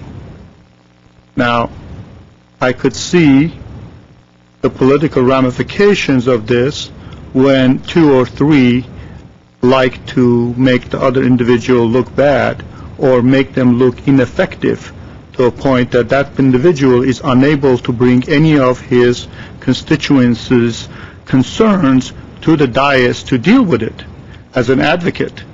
So hence, he would be a very disaffective individual on the dais. That is why, for as long as I remember, and I lived in the city for 30 years, any council member, whether it was Mr. Weaver, Mr. Quintero, Mr. Najarian, Mr. Draymond, it was me or my predecessors, even though they got along or they didn't get along, they wanted an item on the agenda. They were given the courtesy of putting that item on the agenda. They discussed it. In the end of the day, the person who put it on the agenda had an opportunity to put his arguments forward. And sometimes some of the colleagues who originally outside this room told me, it's all wet, there's no merits to that case. Guess what? After it was all over, he voted for that thing, or she voted for that thing, because all the other constituency showed up and made their case. If you do this, in my opinion, we are doing a disservice to the community that we said we're going to serve. 90% or 99.9% of the items that have been put on the agenda we have dealt with has been good for this community. I would ask any of my colleagues to let me know 2 items that we have put on the agenda and has been superfluous and done nothing. Can anybody give me an example? Sure. Okay, give me one. I'm not saying I agree with it, but this was the point that was made. For example, Mr. Yusefian, you sought assistance or support to agendize the topic of condominium conversions after this council, I assume at some point prior to my election, had dealt with it extensively. Clearly, your colleagues on the council, myself as an exception, were not interested in hearing that again. Because 2 of us had lost that vote. I shared with you my interest as a courtesy to you to bring that issue back to the table, and I made the case to my colleagues at that time that since I had not been serving during that time, that I would like the courtesy of being able to hear that issue. That is a perfect example. We brought it back, we discussed it, no one's mind was changed, and 3 of our colleagues looked at each other and said, why are we doing this? It was completely academic and, in my opinion, futile exercise, not because I don't agree with the topic, but because that's just how it played out. It ended up being a sort of a waste of time. I'm not saying that that's the majority. I think that's the minority of times that happens. But you asked for an example, and that's one. Well, and that's, Mr. Mayor, in all due respect, we did have 3 votes on that item when it was brought up, if my recollection is correct. That's one of the reasons staff went back and actually prepared information to adopt. And between that time and when staff came back, the market went through a huge slump, and at least one of my colleagues who was a champion for that changed his mind. But, that's fine. I don't have a problem with that. I like to let the rest of my colleagues know. I know I'll be very straight, and maybe I shouldn't be. Some of my colleagues, they think they have the upper hand. They got the 3 votes they need, or 2 votes they need. I remember a council that used to think that way. Things change every election.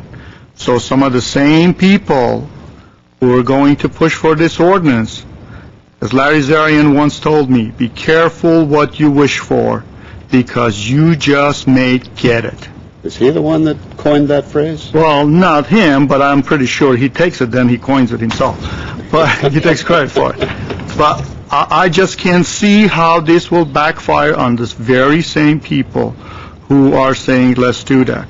I think the process now is a fine process.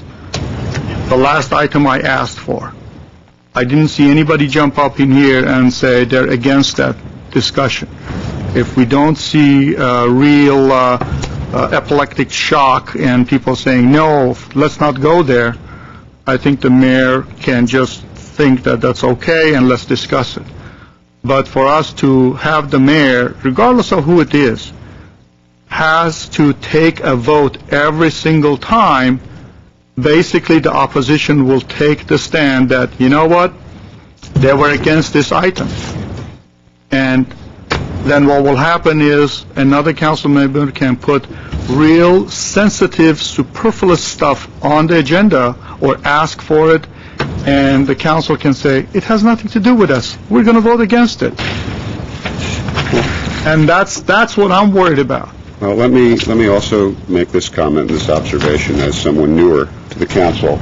It's also been my observation that the political aspect of it also works the other way, where an individual council member, for purely political reasons, in my estimation, will seek to place something on the agenda when there is absolutely no support from the council and generally no support from the public, simply for political purposes. Having said that, I don't have a problem with the current process. I really don't.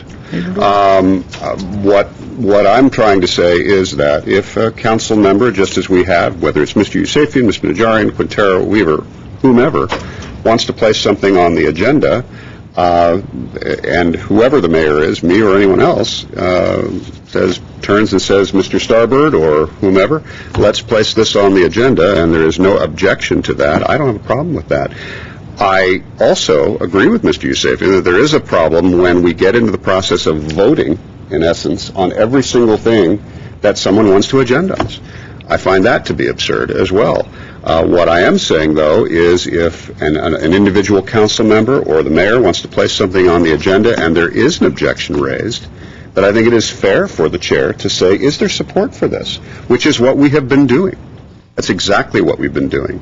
And when we hear there is no support for it, other than the individual making the request, then I think it is fair to say, this is not going on the agenda. Now, I don't know how you put that into language. I think it's pretty much there. But, I don't know whether you do that with a shall versus a may. But Shall forces you. May allows the mayor to be the mayor. I understand what the words mean. The question is where they're placed and what they force us to do, and that's my concern. So we have one more speaker, and then I'd like to try to get a consensus and move on. Mike Mohill. Artie, this is 1 minute. Mr. Mayor, Council. Yes. Interesting subject. Majority, who controls, minority, one vote. City's been around for about, 88 years, I think, or longer? 102. Excuse me. 2 years. And it's always been this way. Is it true, Mr. Yusefian? Has it always been this way, the rule? He wasn't there. I wasn't around for 102 years. But it's always worked. Some of you may not like it, but everybody gets their day in court. And this is a democracy. The mayor's not a dictator. It's not necessarily your turn, but somebody else to do the controlling. So, being the mayor, you have a lot of influence. Who gets to be heard and who doesn't get to be heard. If it's not broken, why fix it? Thank you, sir. Thank you, Mr. Mohill. I agree with you, by the way. This was not me raising this issue to begin with. I didn't ask for this on the agenda, nor do I disagree with your comments, by the way.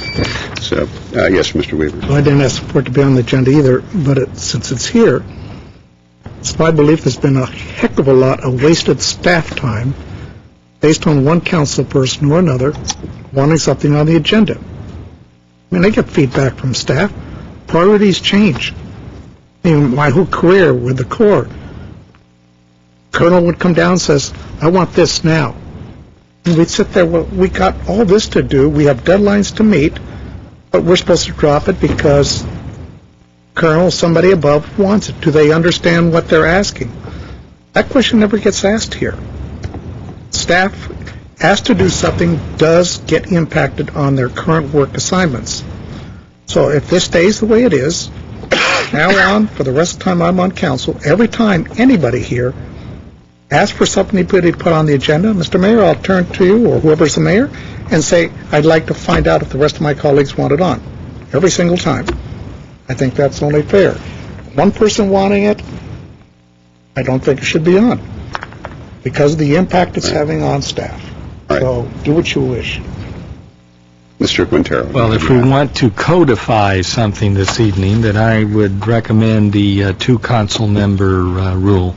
If two people are interested enough, including, one could be the mayor, but if two people are interested enough to want to put it on the agenda, then I think it merits discussion. Is that a motion? So moved. Mr. Kasakian, did we have a motion and a second on this? No. We did not. I'll second that motion. Yes, Mr. Garcia. The only thing, there was the two issues that were up for discussion. One was two council members, and the second was, is it may or shall? So I heard Mr. Weaver saying he would just ask on his own each time.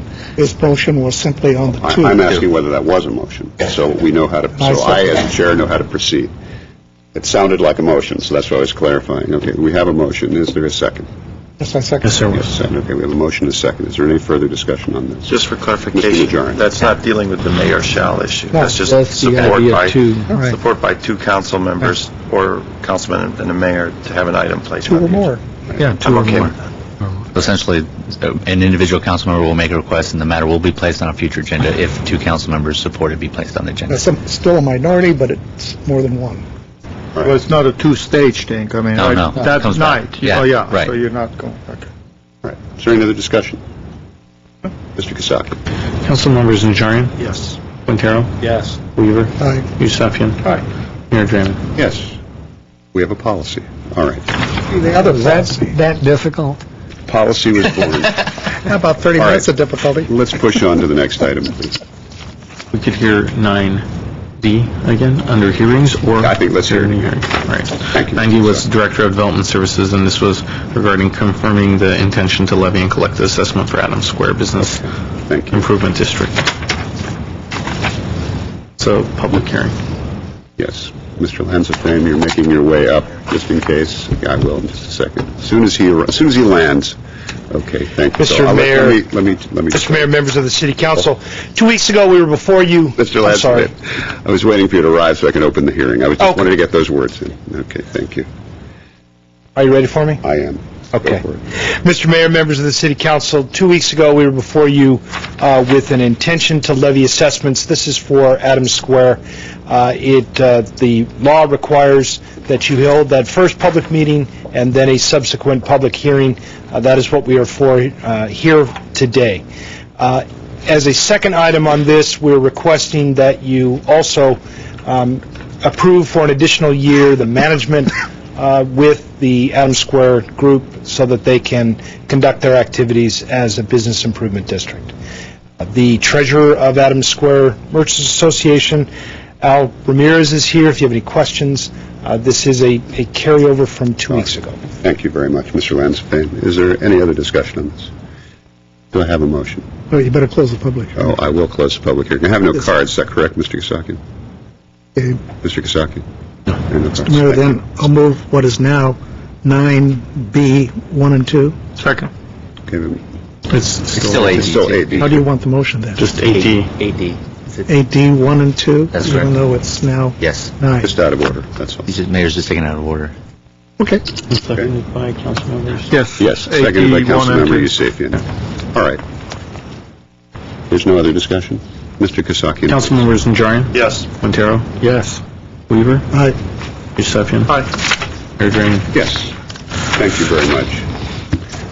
You have a successful rest of the fourth quarter. Welcome. All right. Let's go on to the next item, please, Mr. Kasakian. Next item under hearings is a 9A Director of Planning continued from November 2nd, 2008 regarding proposed ordinance amending Title 1, 2, and 30 of the Glendale Municipal Code and the South Grand Boulevard specific plan relating generally to the codification of zone code interpretations, miscellaneous revisions and minor cleanups, PZON 2008-005, and resolution establishing a new fees associated with time extension requests. At A1 is a motion continuing the public hearing to January 20th, 2009, without further public notice. All right. Yes, sir. Although the agenda has it correctly, Mr. Mayor, the motion had a typo. It's January 20, 2009. So just for the record, that motion should be as modified. This is a motion to continue, that's it. Right. Not a discussion of the item. You don't have one of those Back to Future machines? So it's on the motion to continue? All right. Yes, it's a motion to continue. We have a motion and a second? Yes. Mr. Kasaki? So was the second? Mr. Yusefian? Council members Najarian, Yes. Quintero, Yes. Weaver, Aye. Yusefian, Aye. Mayor Draymond. Yes. All right, thank you very much. All right, at this point, Mr. Kasakian, I would like to take oral communications at this point, and then we'll come back to item 10. Certainly. And returning to item number 6, oral communications. This discussion is limited to items not a part of this agenda. Each speaker is allowed 5 minutes. Council may question or respond to a speaker, but there will be no debate or decision. The city manager may refer the matter to the appropriate department for investigation and report. Okay, thank you, Mr. Kasakian. Our first speaker is Barry Allen, followed by Evelyn Hanson.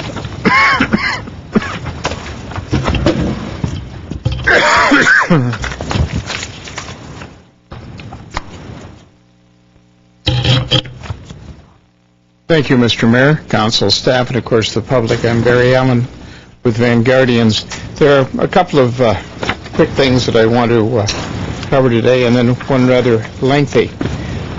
Number one, I want you to know I had the opportunity to meet with a village manager from a village in Chicagoland over the weekend, and we'll have a complete article on that in this week's Vanguard.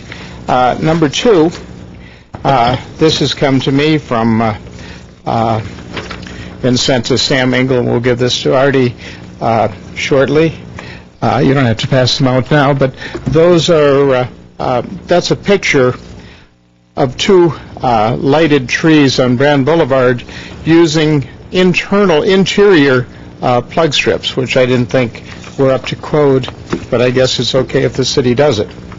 I think, very importantly, we want to talk about some of the cuts that can be made to save money for the city. Excising the budget by first eliminating the low-hanging fruit. Our beloved Alex Theater should be sold to an outside private source, which would do two things. It would reduce the annual $500,000 drain on the budget and provide revenue from the sale, or better yet, the leasing of the venue. Then we can eliminate the employee health services. The city can chop off another $1 million, and the same services can be provided 24/7 by any of the hospitals in Glendale. We have three. All of the employees have insurance, would only have to pay the copay or save money by using a medical savings account. $120,000 can be saved by using a $10 per hour Glendale Youth Alliance person to be the City Views reporter, allowing the 42 city employees to spend the time doing the jobs they were hired to do. Passport and live scan services cost a lot, about $683,000, and brought in an insufficient income to even break even. They didn't break even. They brought in $420,000, which is, I guess, $260,000 in the hole, an amount that doesn't include capital outlay or the use of the old police facility. There was a $100,000 loss the previous year. Elimination of this unprofitable enterprise business would free up staff and the old police building. The city outsources the beeline and the traffic signal repair. How about outsourcing the trash collection and cutting by one-half the collection schedule, as was mentioned on the Larry Zarian forum? A $10 million savings can be saved just by changing the present staffing of the fire department from 60 firefighters a day to 47 without degrading service. With the 39 firefighters freed up and assigned to cover for days off, vacation, sick time, overtime can be eliminated without any layoffs or pay cuts. Thus, we have those savings. We can also look at changing the present paramedic system to a different model. We can combine the GFD Human Resources Department with City HR for another $1 million. We can combine police dispatch, Verdugo dispatch, and GWP dispatch. We could save an untold amount of money. Lots of things that we could do. The city clerk, the police department, and the transportation department are all engaged in taxi cab licensing and driver licensing. Put those services under one department. Save all those people. Say goodbye to Beeline Route 13 and a whole bunch of extra managers. By the way, did you know that Beeline drove 100,000 miles less this year than the previous year? The Beeline used to provide ridership information from the farebox system. Today, the city has hired a consultant to do that work. Say goodbye to the cash-draining NextBus system and replace it with cost-effective AVL equipment that I have provided to staff. Unlike the City Council demanding that staff look for more revenue, I'm suggesting we cut the expenses. And on that light, I also met with someone over the weekend who has a new business. That business is converting gas cars to electric cars. He has 300 vehicles that people are willing to pay $25,000 apiece to convert. What a business to have in Glendale. Is Glendale a business-friendly city? Do you want that person to come to Glendale? Barry Allen from Vanguardians. Thank you. Thank you, Mr. Allen. All right, Evelyn Hansen, followed by Gara Nazarian.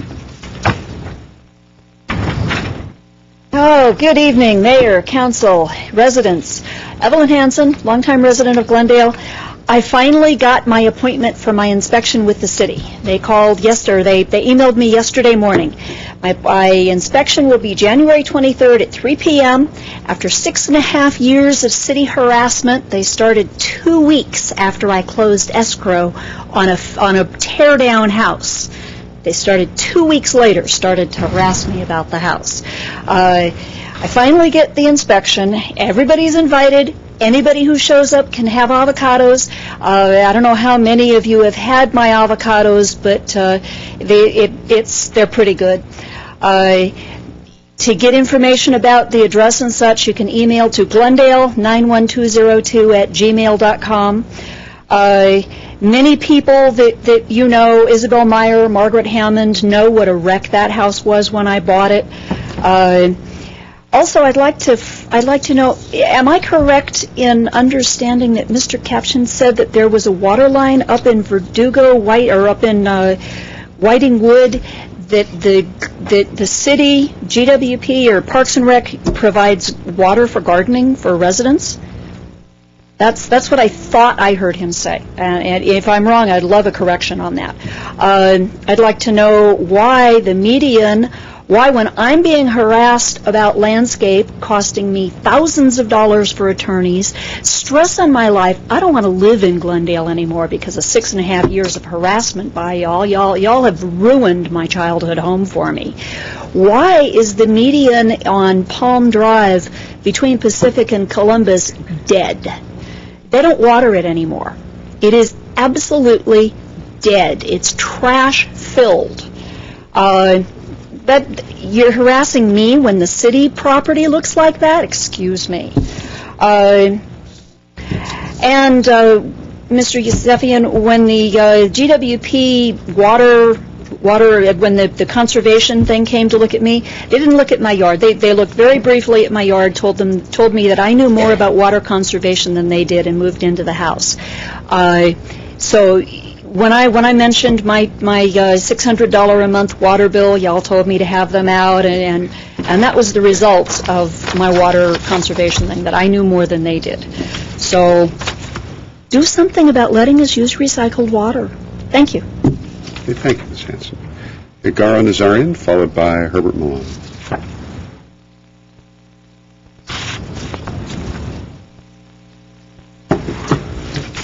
Good evening, Mr. Mayor, members of the City Council and the staff. My name is Garo Nazarian. It's for the past 23 years I have been doing business in the city, and almost on the daily basis I visit permit service centers, building department, zoning, planning, transportation, traffic transportation. I'm here today because I would like to emphasize the positive elements in this city. 2 weeks ago, one of the speakers nominated the city of Glendale as a non-friendly ADA city. But on city it's talk, and everybody is nominating the city of Glendale as a non-business friendly city. By hearing these things and being around of the city people, I came here to emphasize, to talk about the city employees, city workers, which they are not on this category, being non-friendly. For that reason, that I would like to suggest that Ms. Edith Fuentes be nominated as Employee of the Year 2008. In an extremely delicate position, she has successfully managed her department, has always made impartial and clear decisions based solely on the zoning ordinance of the city of Glendale, without any personal interpretations. Her experience and expertise, her professional knowledge and consciousness are asset to the city and to her department. While today I have mentioned in particular Ms. Fuentes, I would like to emphasize that fortunately that our other city employees in the city of Glendale who, like Ms. Fuentes, have always maintained a high level of the professionalism and service. Among other, I would like to mention Mr. Yamber with the Building and Safety Department, Mr. Howard Mallis with the zoning and planning, Mr. Tom Mitchell, Mr. John Bogdanian, and of course, Mr. Haqqani, the planning director. I urge the leadership of the City of Glendale to promote an attitude in the employee workforce that is positive, pro-customer, and service-oriented, and to recognize those who are dedicated to providing this level of the service to those who live and work in this city. Thank you. Thank you, Mr. Nazarian. Herbert Milano, followed by Mike Mohill. Good evening, Mayor Draymond, members of the City Council, City staff. My name is Herbert Milano. I want to take this time during oral communications at the end of this year to express a couple of thanks. One, of course, is a thanks to a man to whom we owe a significant amount of the way we manage our democracy, and that is Ralph M. Brown, and whose name is mentioned here every single session, and to whom we are all thankful for the opportunity that we have to express our opinions and really enhance our democracy, to whom we owe the opportunity to be apprised of future agenda items with sufficient time to be able to prepare. And it is a man who I think has had a significant beneficial impact for the state of California and for the promotion of democracy.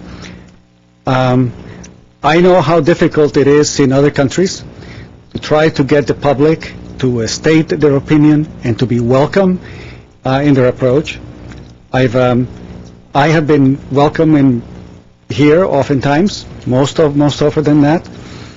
I know that sometimes the issues we bring are difficult for some of you, but it is a testament to a visionary individual who's brought in this level of fortitude and promotion to allow us to come in before you and express opinions that may be disagreeable to you. I want to also mention briefly that as a thank to Mr. Starbird with regard to what my experience has been with the City of Glendale staff.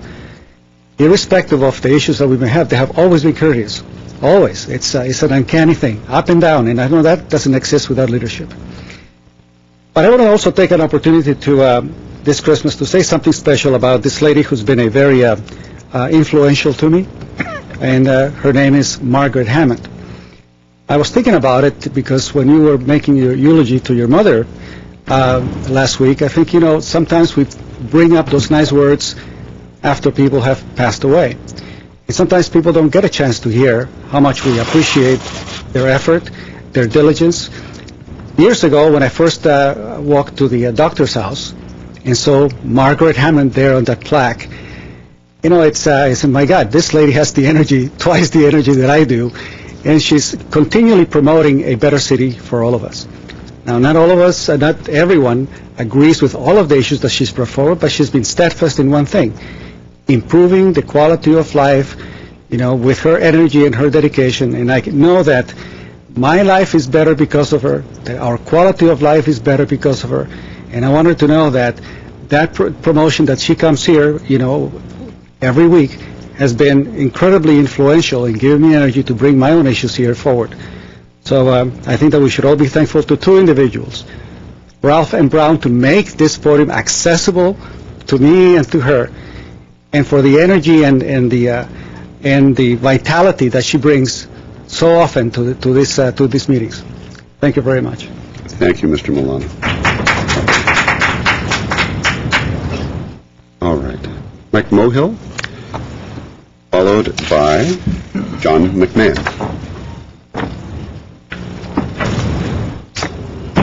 I wrote an open letter to Santa Claus. I think you all would enjoy hearing about it. If we had better accountability and transparency, public would have more respect for our elected officials and senior staff. All I want for Christmas is not my two front teeth, but responsible government where printed reports from staff are accurate. Let me give you a few examples, Santa. The first event was the Indigenous Tree Ordinance. Someone thought it would be a great idea to micromanage our indigenous trees with few regulations and stiffer fines for the violators. Staff and council, before approving the new ordinance, in my opinion, did not think the whole process out. Can you imagine, Santa? One would have to get city approval to cut a branch as small as 2 fingers thick or a trunk as little as 6 inches around. The ordinance brought unwanted fame and fodder for talk radio. The incidents also damaged the city's image and gave it a black eye. The next thing that came up was the confrontation between Councilman Yusefian and the city staff over how the staff remapped Glen Oaks Boulevard. Staff used antiquated measurements. This affected Yusefian personally because he lives on Glen Oaks Boulevard. He told staff to get the records correct. Yusefian won the battle, but lost the war as he was censured for bad behavior by his colleagues and lost his position on the airport commission. Santa, payback is a bitch. Santa, do you, Mrs. Claus, smoke cigarettes? I personally gave it up 38 years ago. We had a smoking issue before the city council this year. The Pasadena Weekly newsletter accepted Councilman Weaver as the person who was interviewed for the newsletter. But the public thought it was Mayor Draymond. What was said in the PW was really became a distraction, as the real issue was the smoking ordinance before the city council. The city manager is the chief executive officer for the city of Glendale. He was hired by the city council to manage the day-to-day business of the city. He is paid $242,000 plus benefits and pension. He gives answers when requested by council. All financial reports from staff to the city council has his signature. And to be quite honest, Santa, I don't think he reads these reports. Or he counts too much on his senior staff for accuracy. Also, what is troubling Santa is that he micromanages his personnel and nobody gets fired for making errors. He just covers them up. They are civil servants, and he protects each and every one of them. Let me tell you about a couple of recent events. Last week, I went before the city council and told them that the recent staff report for this year, July, August, and September, the city projected total expenses for the year was over $180 million. The city manager and his assistant, Mr. Bob McFall, both said I was wrong with my figures. But after oral communication, the assistant city manager came up to me and said that the staff report could have been perceived as being deceptive. Wow. No staff error, just the appearance, and nobody gets fired. The other week, when we proposed the aquatic center was being discussed, I went before the council and said that the report states first-year operating expenses would be $375 million. The city manager and the staff acted bewildered, and so did the councilman. Councilman Yusefian said it was a typo error, and it should have been $375,000. Wow, Santa, just a comma or a few zeros. What a way to run a business. Hey, Santa, is there local politics up there in the North Pole where you and Mrs. Santa Claus live? Do your reindeers fight among themselves? With food being scarce up there, do you have enough money to buy a new sleigh or clothes for Mrs. Claus? Oh, do you have enough money to keep your reindeers fed and sheltered? Do you have an ATM machine, which gives you unlimited money? Just asking, not trying to pry or be judgmental. We do have an ATM machine in the city of Glendale, but we do not have an ATM machine in the city of Glendale, but we can manipulate the different financial accounts to find the money for any project the city manager or the councilmen deem worthy. If there is any sufficient funds in the general fund, the city just increases our utilities rates through the GWP. Santa, I just wish the politicians were not allowed to... let me give you my last paragraph. You'll like that one. Can the great philosopher Rodney King once said, can we all just get along? Merry Christmas, Santa. Please put about $88 million or whatever dollar figures the staff comes up with in our Christmas stockings, as we really need the money. Have no idea what an aquatic center will cost us. The governor, the government has already hinted big times that he wants to get more money from the cities and pay the utility bills. No, Uncle Sam? at the risk of being a humbug, I have to ask you to stop. You're way over I know. your time. Okay. But I thank you, and I think we all got the message. Thank you. Santa too. Thank you, Mr. Mohan. All right, our next speaker is John McMahon, followed by Sharon Weissman.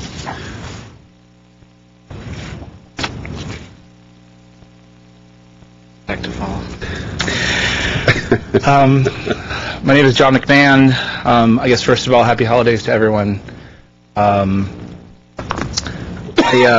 wife Maggie and I live at 509 Cumberland. I come here the last 3 or 4 weeks to talk about the cell tower being constructed in front of my home.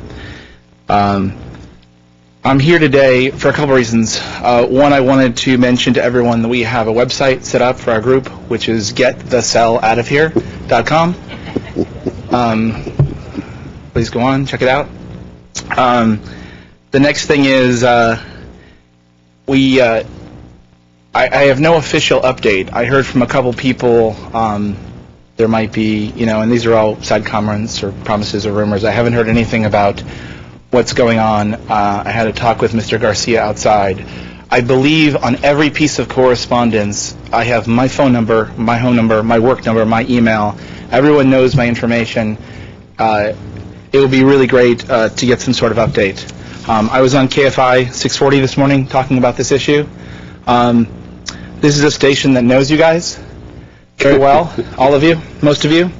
I'm not familiar with whatever this tree issue is that went down in the past, but I can promise everyone that I worked hard to keep this professional and not have the city attorney who sold me the house, her name put on the air, and not have it become a personal issue, even though it's a very personal issue to me, and I kind of go through another week without hearing anything officially. So I did that thinking there would be some feedback. I can tell you that they were happy with the program. They're looking to discuss this during their drive time programs. I don't know if that equates into this becoming a mean-spirited issue. I hope it does not. I'm going to work that it does not, but I'm looking for some simple communication. And I don't think I'm asking for too much. I don't think I'm expecting too much. And I think that's it. I also had another question, which I know Mr. Howard isn't here, but I have an employee who stays late to make all the boards that I bring here, and I delivered a number of them to the city attorney's office to present in the T-Mobile meeting. I never got any feedback. I have to sort of say, what's the room number? Nobody answers me back. What's the building number? What's the room number? I think it's Cassandra, has been nice enough to email me back some information, but I never hear, did it get presented? There is someone who works hard to put that up. They work on their own time as a favor to me. So it would be great to be communicated with. And again, I hope anyone who did hear, because I know there's some people that are concerned, I hope people that did hear the interview felt that it was a fair and a fair approach of describing the issue legally and pointing at KFI. And I don't think I mentioned a thing about the city council. And I would love to feel like there's a partnership here and keep it that way. Thank you. All right, thank you, Mr. McMahon. Sharon Weissman, followed by Margaret Hammond. Good evening, Mayor Draymond, council members, city staff, and anyone listening. I'm Sharon Weissman from far north Glendale, and for the past several months, various speakers at Oral Communication have complained about city workers making $100,000 per year or more. The message that this arbitrary level is somehow inherently inappropriate for a public servant has been echoed in letters and community commentary to the Glendale News Press and other media. I believe I have some experience that affords me a different perspective on this issue. When I quit the paid workforce in June of 2001, I realized I had spent a total of 17 years in private industry and 17 years working for the public sector. In my experience, neither arena has a monopoly on bribery, corruption, nepotism, cronyism, or favoritism. or people getting a salary seemingly beyond the value of their contribution to the organization.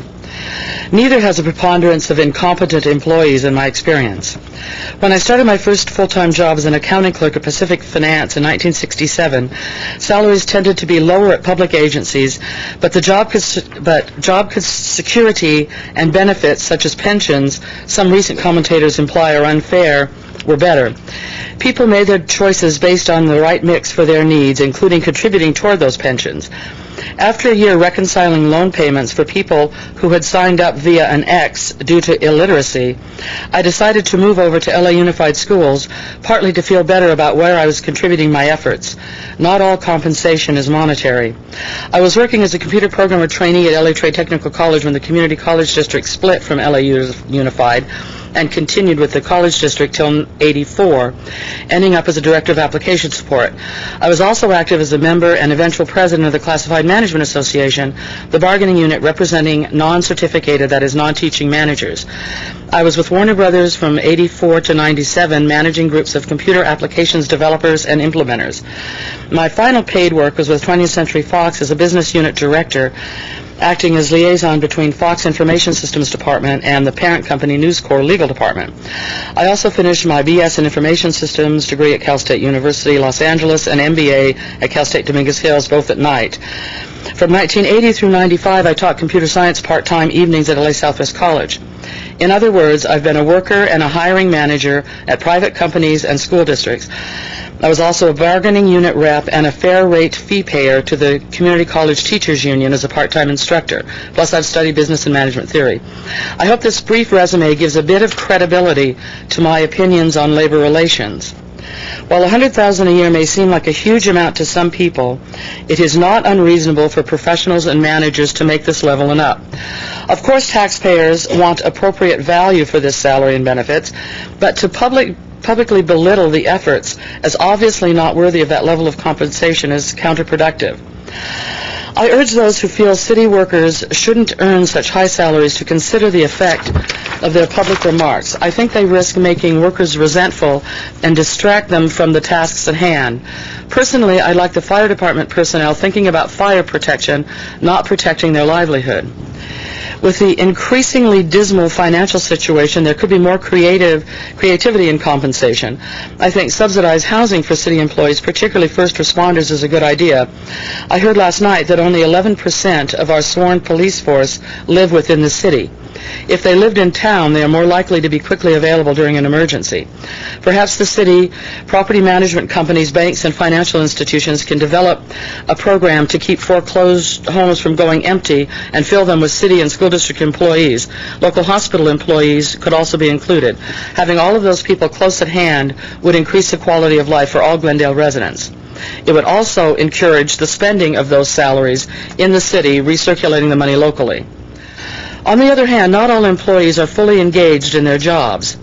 I urge unions and professional organizations to reflect on their origins as medieval guilds where membership documented competence. Journeymen were certified by their trade association. Poor workmanship was not allowed. In these tough economic times, marginal workers should be encouraged to improve performance or find more suitable positions, not only by managers but by their colleagues. It has been my experience that organizations are better able to achieve their goals when owners, in this case the taxpayers and residents represented by the City Council, and the managers and staff work together rather than at cross purposes. I hope all concerned reflect on this situation during the holiday season, and I look forward to a productive and focused 2009. In closing, I'd like to thank all city employees for their contributions all year long, and thank you for your time this evening, and wish everyone a Merry Solstice. Thank you. Public timing, right on 5 minutes. Thank you. Thank you. Margaret Hammond, our last speaker at Oral Communications. Good. Thank you. Thank you, Mr. Milano, for your confidence and kind words. I know that sometimes the City Council may not always feel that way, but you're always very kind to me and on a personal basis. And I should say again, good evening, Mr. Mayor, members of the council, staff. My name is Margaret Hammond. I want to have a few things that I want to say. I am involved in a lot of groups, and I meet a lot of people, and not just from Glendale. When I do some of my things, such as selling tickets for home tours, I meet people who come from out of town to see our city and want to talk about it and the history of our city, which I, over 50 years, have a lot of information about, not the city, not just the city, but a lot of people, too. Background. Anyway, and they all think Glendale's marvelous, I have to tell you. And I keep saying, don't talk about it anymore. We don't need any more people. We're already got too many. But at any rate, and when you go to different events, such as I was at the Casa Adobe last Friday, and seeing the children there, and they were students from a piano, a teacher brought them in. Ione Becker had been a friend of hers, and she does it as a favor.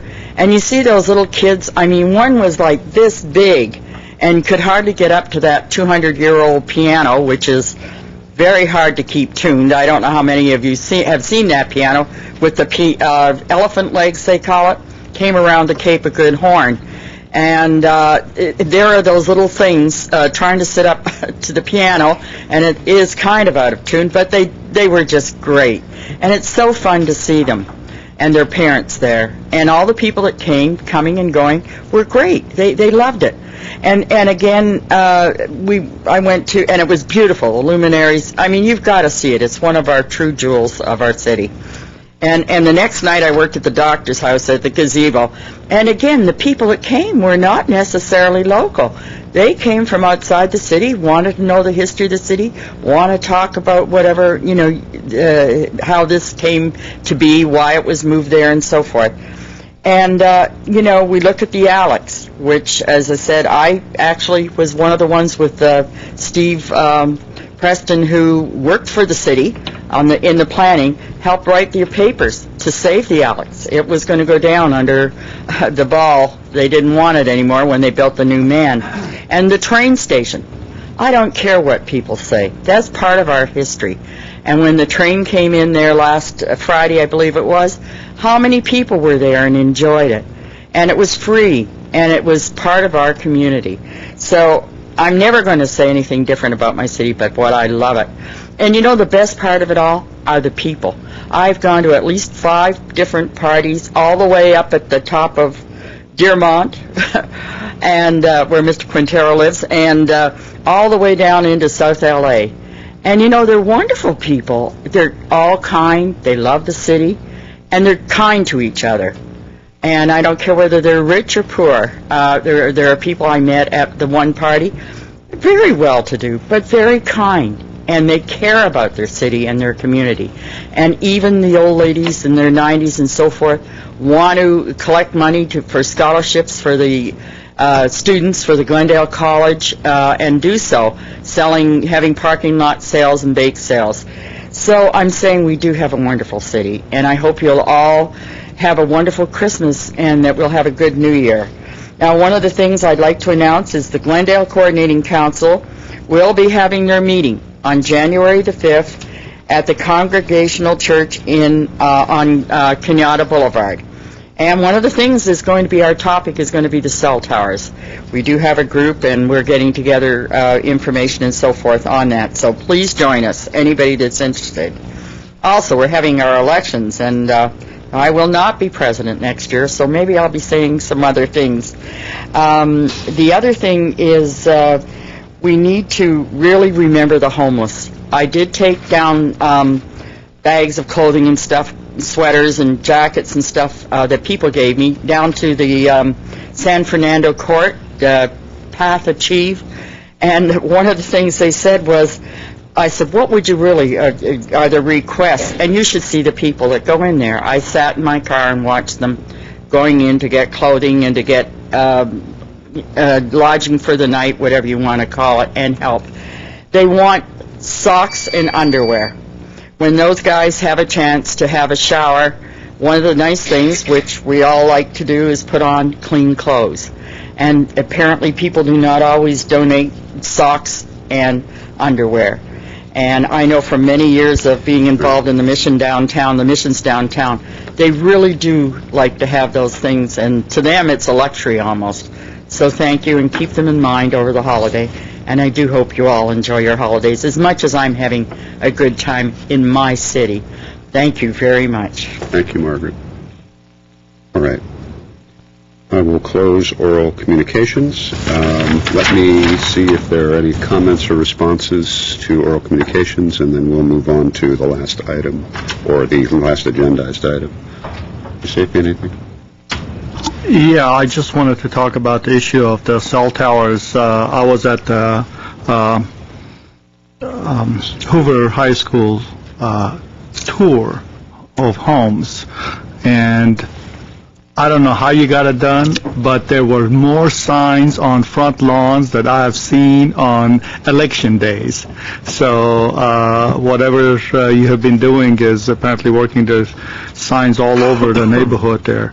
The other thing that I want to ask from the city attorney is all of us have gotten a packet with all the research that you have done and also some staff recommendation to what is it that you feel that we should be doing. At which point do you want to share that information with them, and at which point you would like this council to make some decision on your recommendations? Mr. Mayor, members of council, Councilmember Yusefian, we have scheduled for the January 7th council meeting to bring a report to you to list the various options available to you and get, obviously, public comment and council direction. I will also, just with respect to Mr. McMahon's comments, with respect to the boards that were submitted, those were given to T-Mobile at the meeting.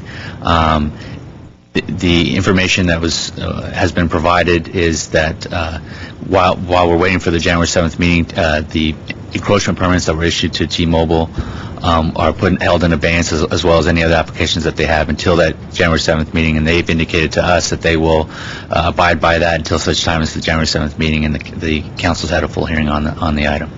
The packet that you have provided to us, is that for council only? Can I share that information with the individual speaker? Councilmember Yusefian, the memo that we provided to you was under the as attorney-client privilege. It would require an act of the council. So the answer is no. Thank you very much. Because if it wasn't, I was going to give him my packet. Thank you. I'm glad I checked with you. Yes, Mr. Mayor, I should say on that matter, the research isn't done as of yet. The City Attorney's Office will continue to research the matter, and we have turned to, in all likelihood, would be a couple of consultants who are experts in the field of these matters to get some sense of what's happening in the industry. And the gist of all of that will be shared with you and with the public at the meeting in January 7th.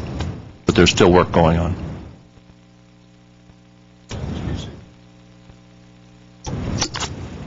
Thank you. Yes, back to the cell tower issue. I heard Mr. McMahon on KFI, and I must say it was probably one of the nicest discussions of a Glendale issue that we've had this year on KFI. What I would suggest, and I'm sensing a little frustration that Mr. McMahon believes that the lines of communication have been dropped. I want him to know that that's not the case. You have given us a packet of research. I think it's from what I've read, it is very technical. It deals with several layers of regulation. However,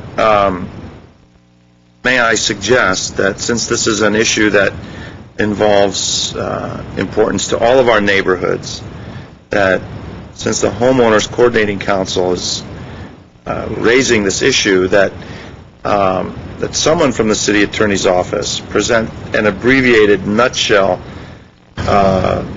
overview of the different types of regulations that are currently in place, without getting into the voluminous research that you've given us, just so they're on the same page. I think the sense generally is that, gosh darn it, why can't the city just stop it?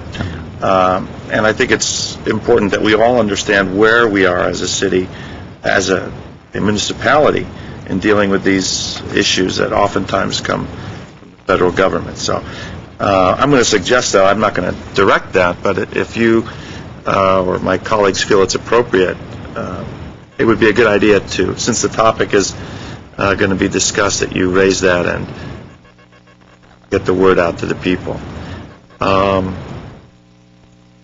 That's all I have. Thank you, Mr. Chairman.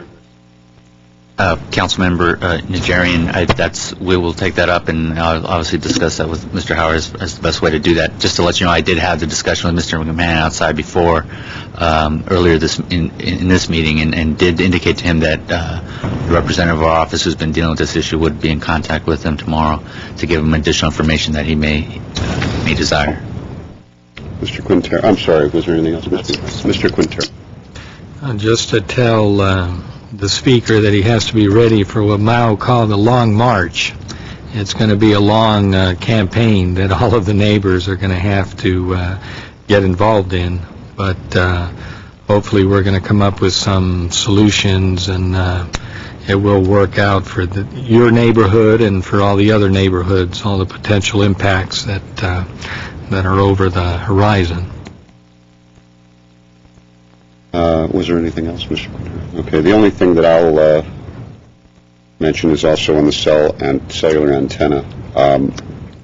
Mr. McMahon, I also heard you this morning on KFI. I guess Bill Handel's on vacation, so was Wayne Resnick sitting in. I do recognize your frustration. I'm not guessing at it. I can tell. It's obvious, and I've been there before many times when I was coming to the City Council to advocate on one issue or another, or to ask for a solution on one item or another. The thing I can tell you, first of all, I would not agree with directing or suggesting that we get into any discussions that are going to in any way disadvantage that neighborhood or those people or any other resident in the city that is hoping that this council and the city government will find some resolution that satisfies what it is they're after. I don't know exactly, and I'm saying that only because I don't know what it is exactly you would say, but if it will in any way disadvantage them, I would rather you not, and that we wait to agendize this as is planned. I know it is frustrating, Mr. McMahon. It's frustrating for me, and I know it's frustrating for my colleagues. The unfortunate part for us is, even when we read a packet that comes to us, we don't have the luxury of not having any constraints. In other words, we don't have a magic wand. So there's a process, and there are issues we have to go through, and materials we have to read so that we don't make a false step, and so that we don't do something premature that will disadvantage the advocacy you're asking for, that, believe me, this council wants to give you, and we are trying to give you. We're all residents of this city, too. And so what's going on in your neighborhood is the same kind of thing that can go on in any other neighborhood in this city, north, south, east, or west. So I guess this is my only response to you is, and to residents there, is please be patient. It is exactly the same council that got this action you were talking about stopped as soon as you raised the issue. So I think the intent is to help. It's just we need a little time to do that and do it in the right way. That's all I can say. All right. Let us move on to the next item. At 10, under reports and information, 10A is a further public comment on City Comprehensive Annual Financial Report, also known as the CAFR. Okay, thank you. Mr. City Attorney, could you recap for the public exactly why we're doing this and what we're doing so that they understand this isn't just oral communications, this is an actual item? Mr. Mayor, members of council, this report is on the agenda because when this item was on the agenda last week and approved, there was an issue regarding the discrepancy of the CAFR not being completely downloaded on the city's website. And so you indicated to one of the speakers that you would afford him the opportunity to speak to the issue of the CAFR. And we've also informed you that because you've given that right to that individual, you have to give the same right to any individual wishes to speak on it, indicating again that the CAFR was approved at the last meeting, and this is for the purpose of taking additional comment on it. Okay. Very good. Thank you, Mr. Garcia. All right. Before we go to the public, is there any discussion from my colleagues, or shall we just go to the public? How long are you giving? I'll give them, I'll give them 3 minutes, usually. 3 speakers. All right, no comment? All right, we'll go to the public directly. Bruce Philpott, followed by Barry Allen, followed by Herbert Milano. Okay. Artie, do 3. Thanks.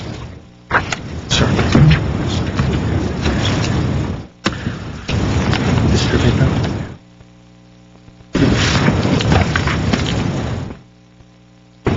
What's that?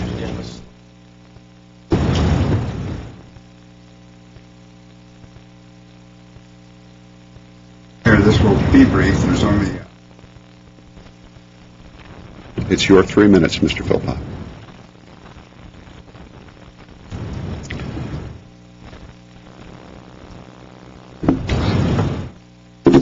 Right.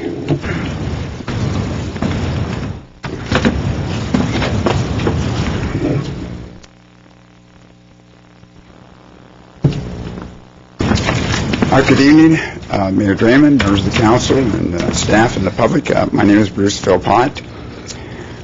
I just wanted to share a couple pages of CAFR this evening. And to support the validity of the data that I'm going to share with you tonight, I just wanted to flash this first slide that simply identifies the source of the data. 4 slides that will be coming on slide number 2 and 3.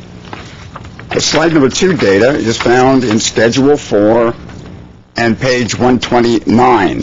CAFR, I'm referring to the 1998 CAFR. The first slide is a slide that shows revenues versus expenditures. On that particular page, it says that it lists all the city revenues, and it's under the government funds. And then it identifies all the expenditures, and then at the bottom of it, it says the difference between revenues and expenditures. Now, starting in 2002, these blue lines should actually be in red, because in the old context, the word, it's red ink. But when you look at the combination of all of that, it adds up to a substantial deficit. That deficit is well in excess of several $100 million, as you can see. And that's before the transfers that come out of Glendale Water and Power. And of course, that creates a whole set of new problems. With depletion of reserves, and as you can see, with the creation of long-term bond debt. Now, prior to 2002, in the previous slide, there would be no red ink going back. You would see black ink going up, surpluses in revenues versus expenditures. This particular slide, you will also see the long-term debt started just about the same time, but actually went back a couple of years prior. And that debt now, if you add all that up, comes out to $481 million. Prior to that, there was very little bond debt in the city.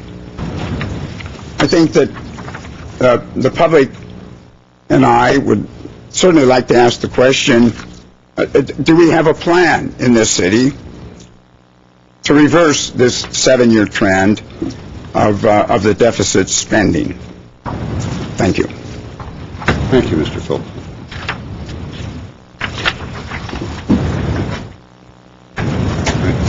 Barry Allen, followed by Herbert Milano.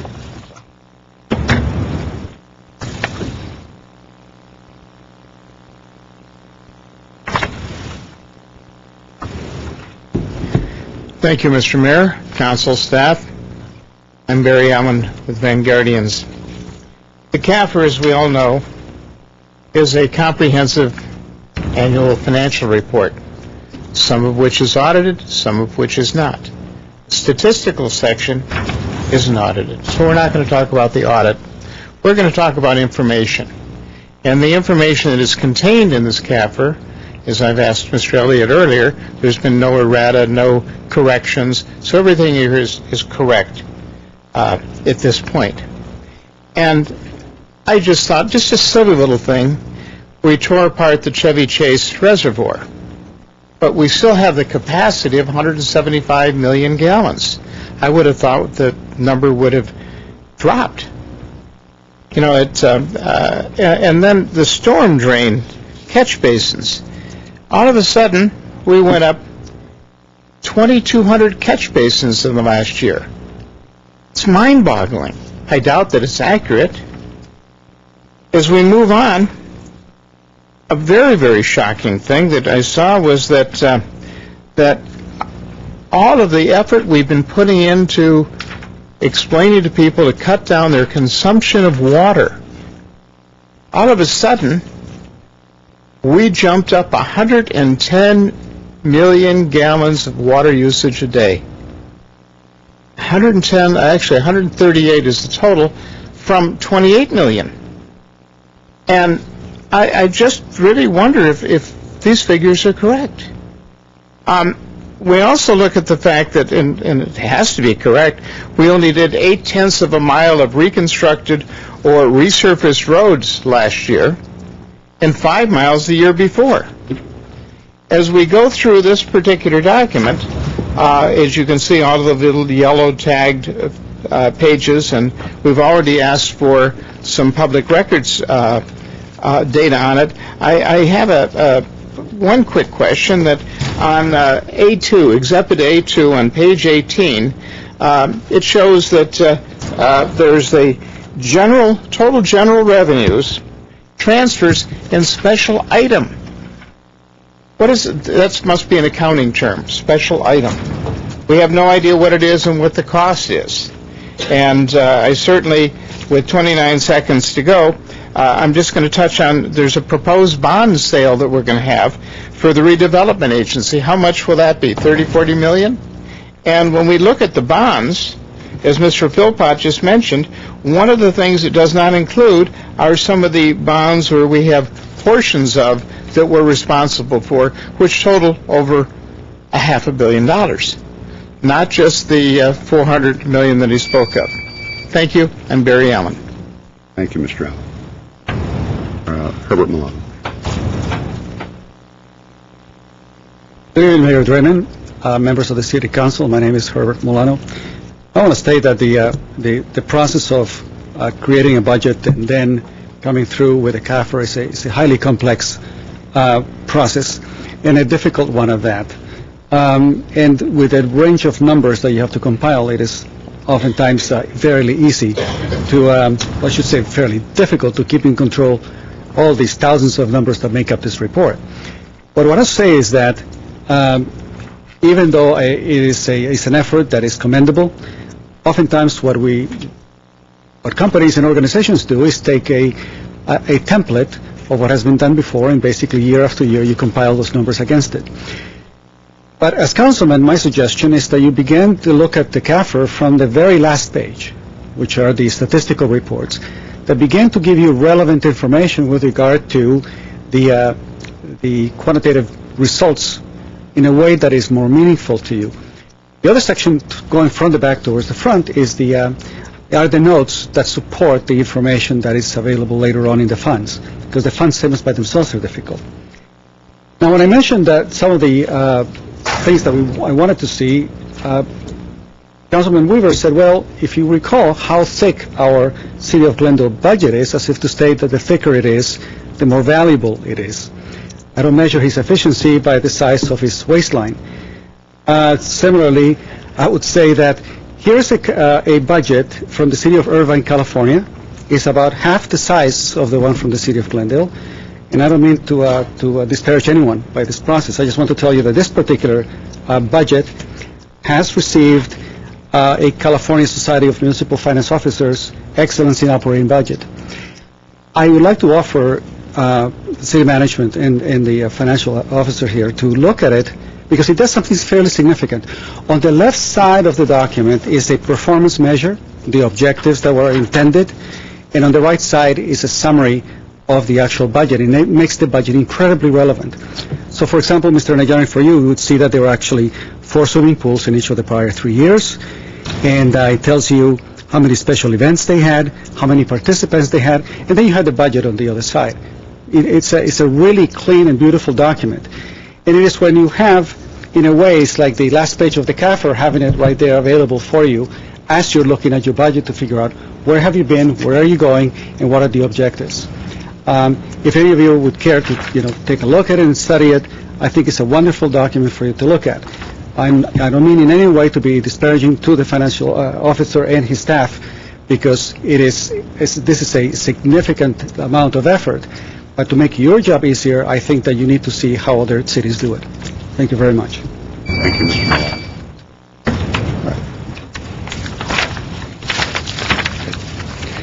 Milano.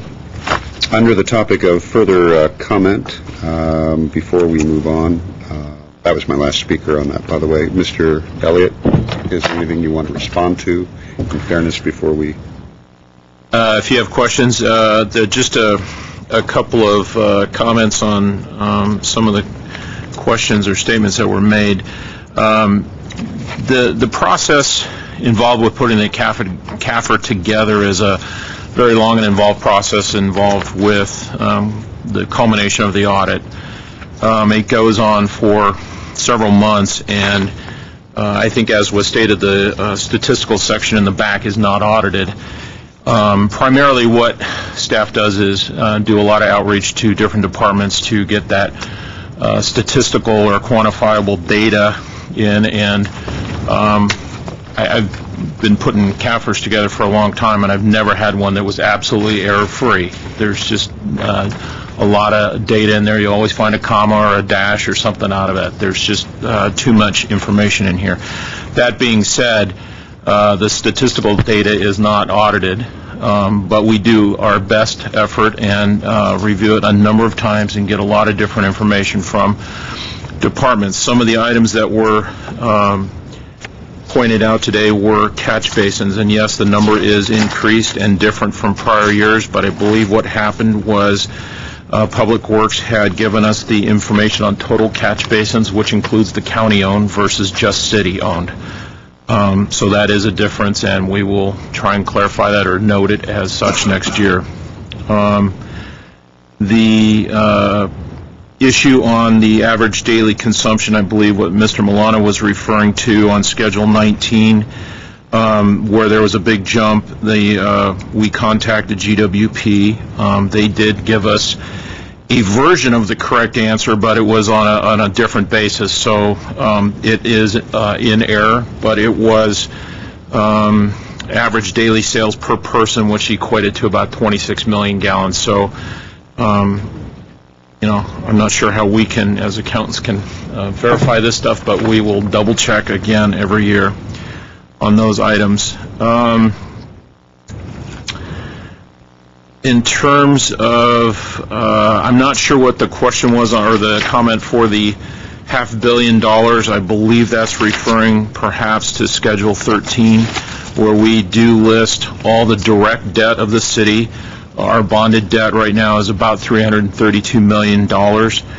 There is other debt in the city that is levied upon the taxpayers, and that's known as overlapping debt, and that comes from other agencies that issue debt in terms of whatever improvements that government agency has, MWD or Glendale Schools. So there is a debt load within the city that is not the actual city's debt, but other agencies' debt levied upon citizens within the city. And that is portrayed in this schedule just for information purposes, and that does indeed total $522 million, including the city debt. So there is a difference. That, again, that's not all city debt. Our bonded debt is $330 million.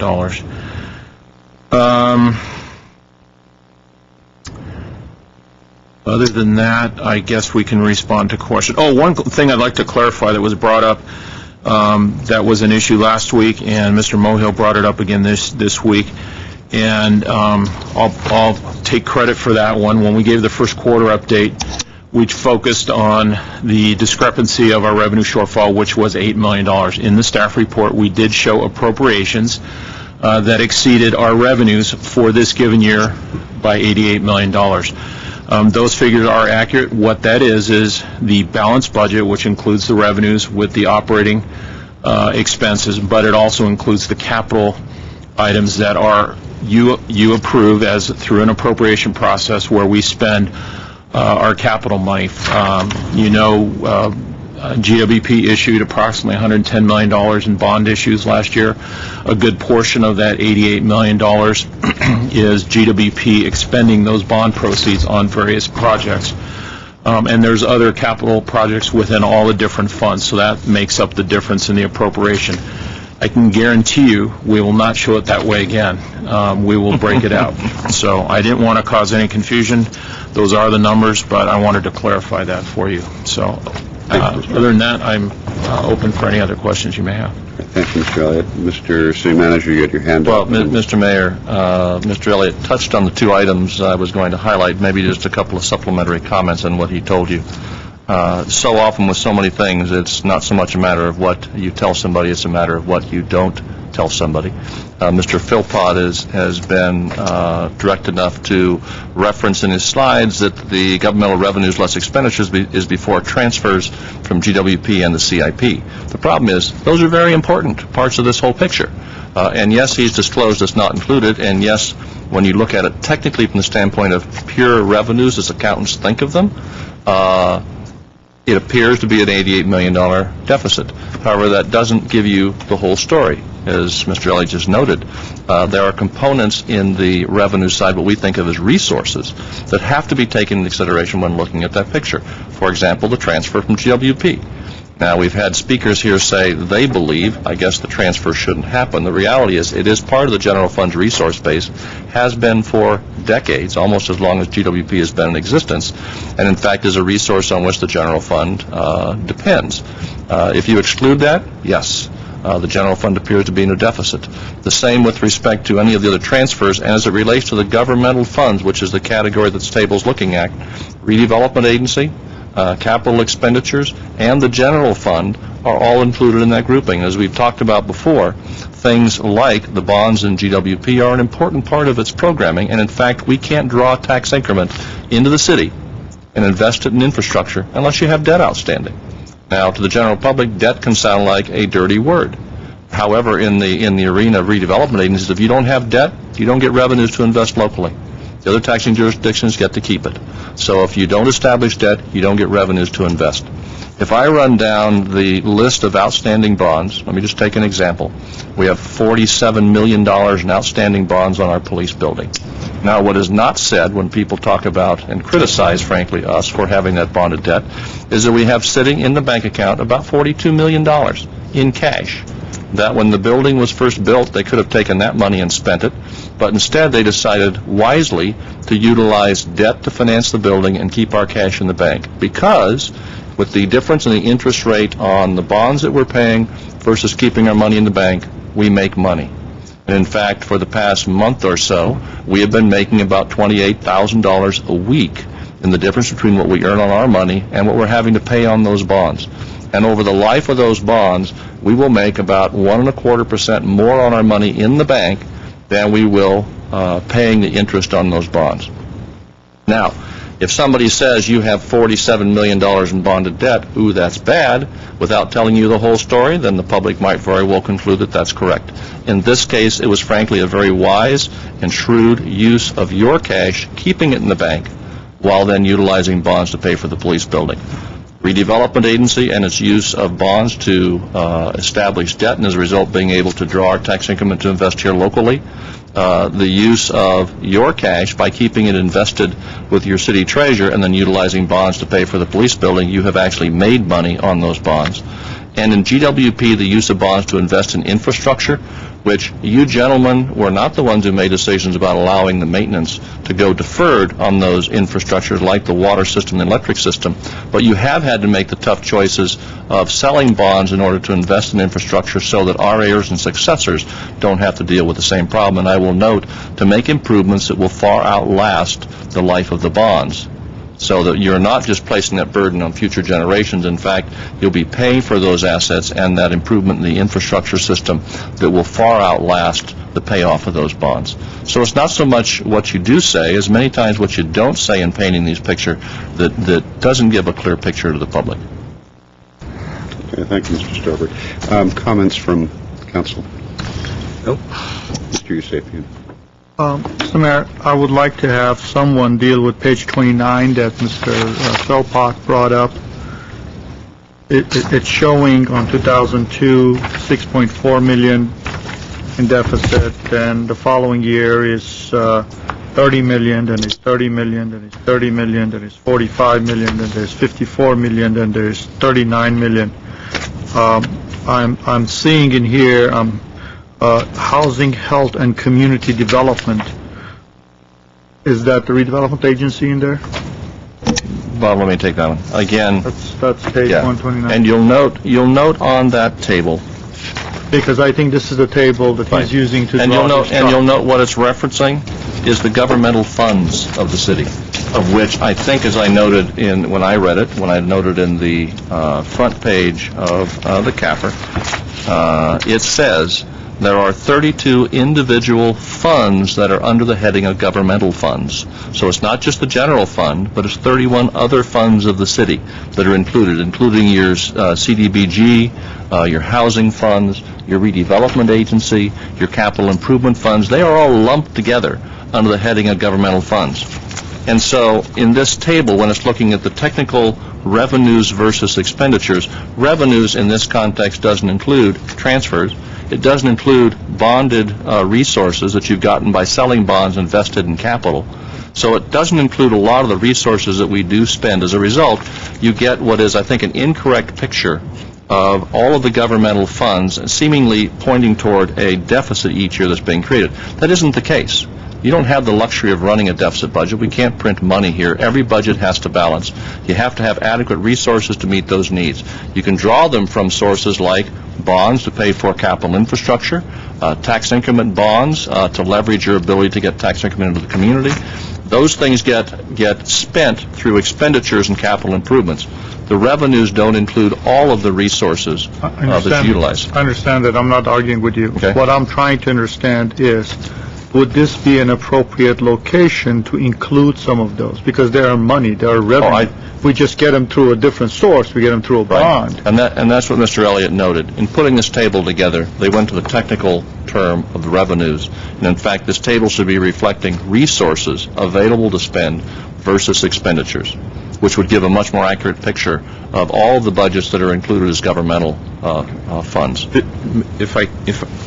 If I may, there is a second page to that table which reflects exactly that. It does show the proceeds from borrowing and those items that Mr. Starbird just... But you've got to put them together to get that. Okay. You shouldn't have to. Thank you. Okay, thank you. All right, if there's no other discussion. No? You seemed poised to say something. All right, Mr. Garcia. All right. He's just poised to leave the dais. All right. All right.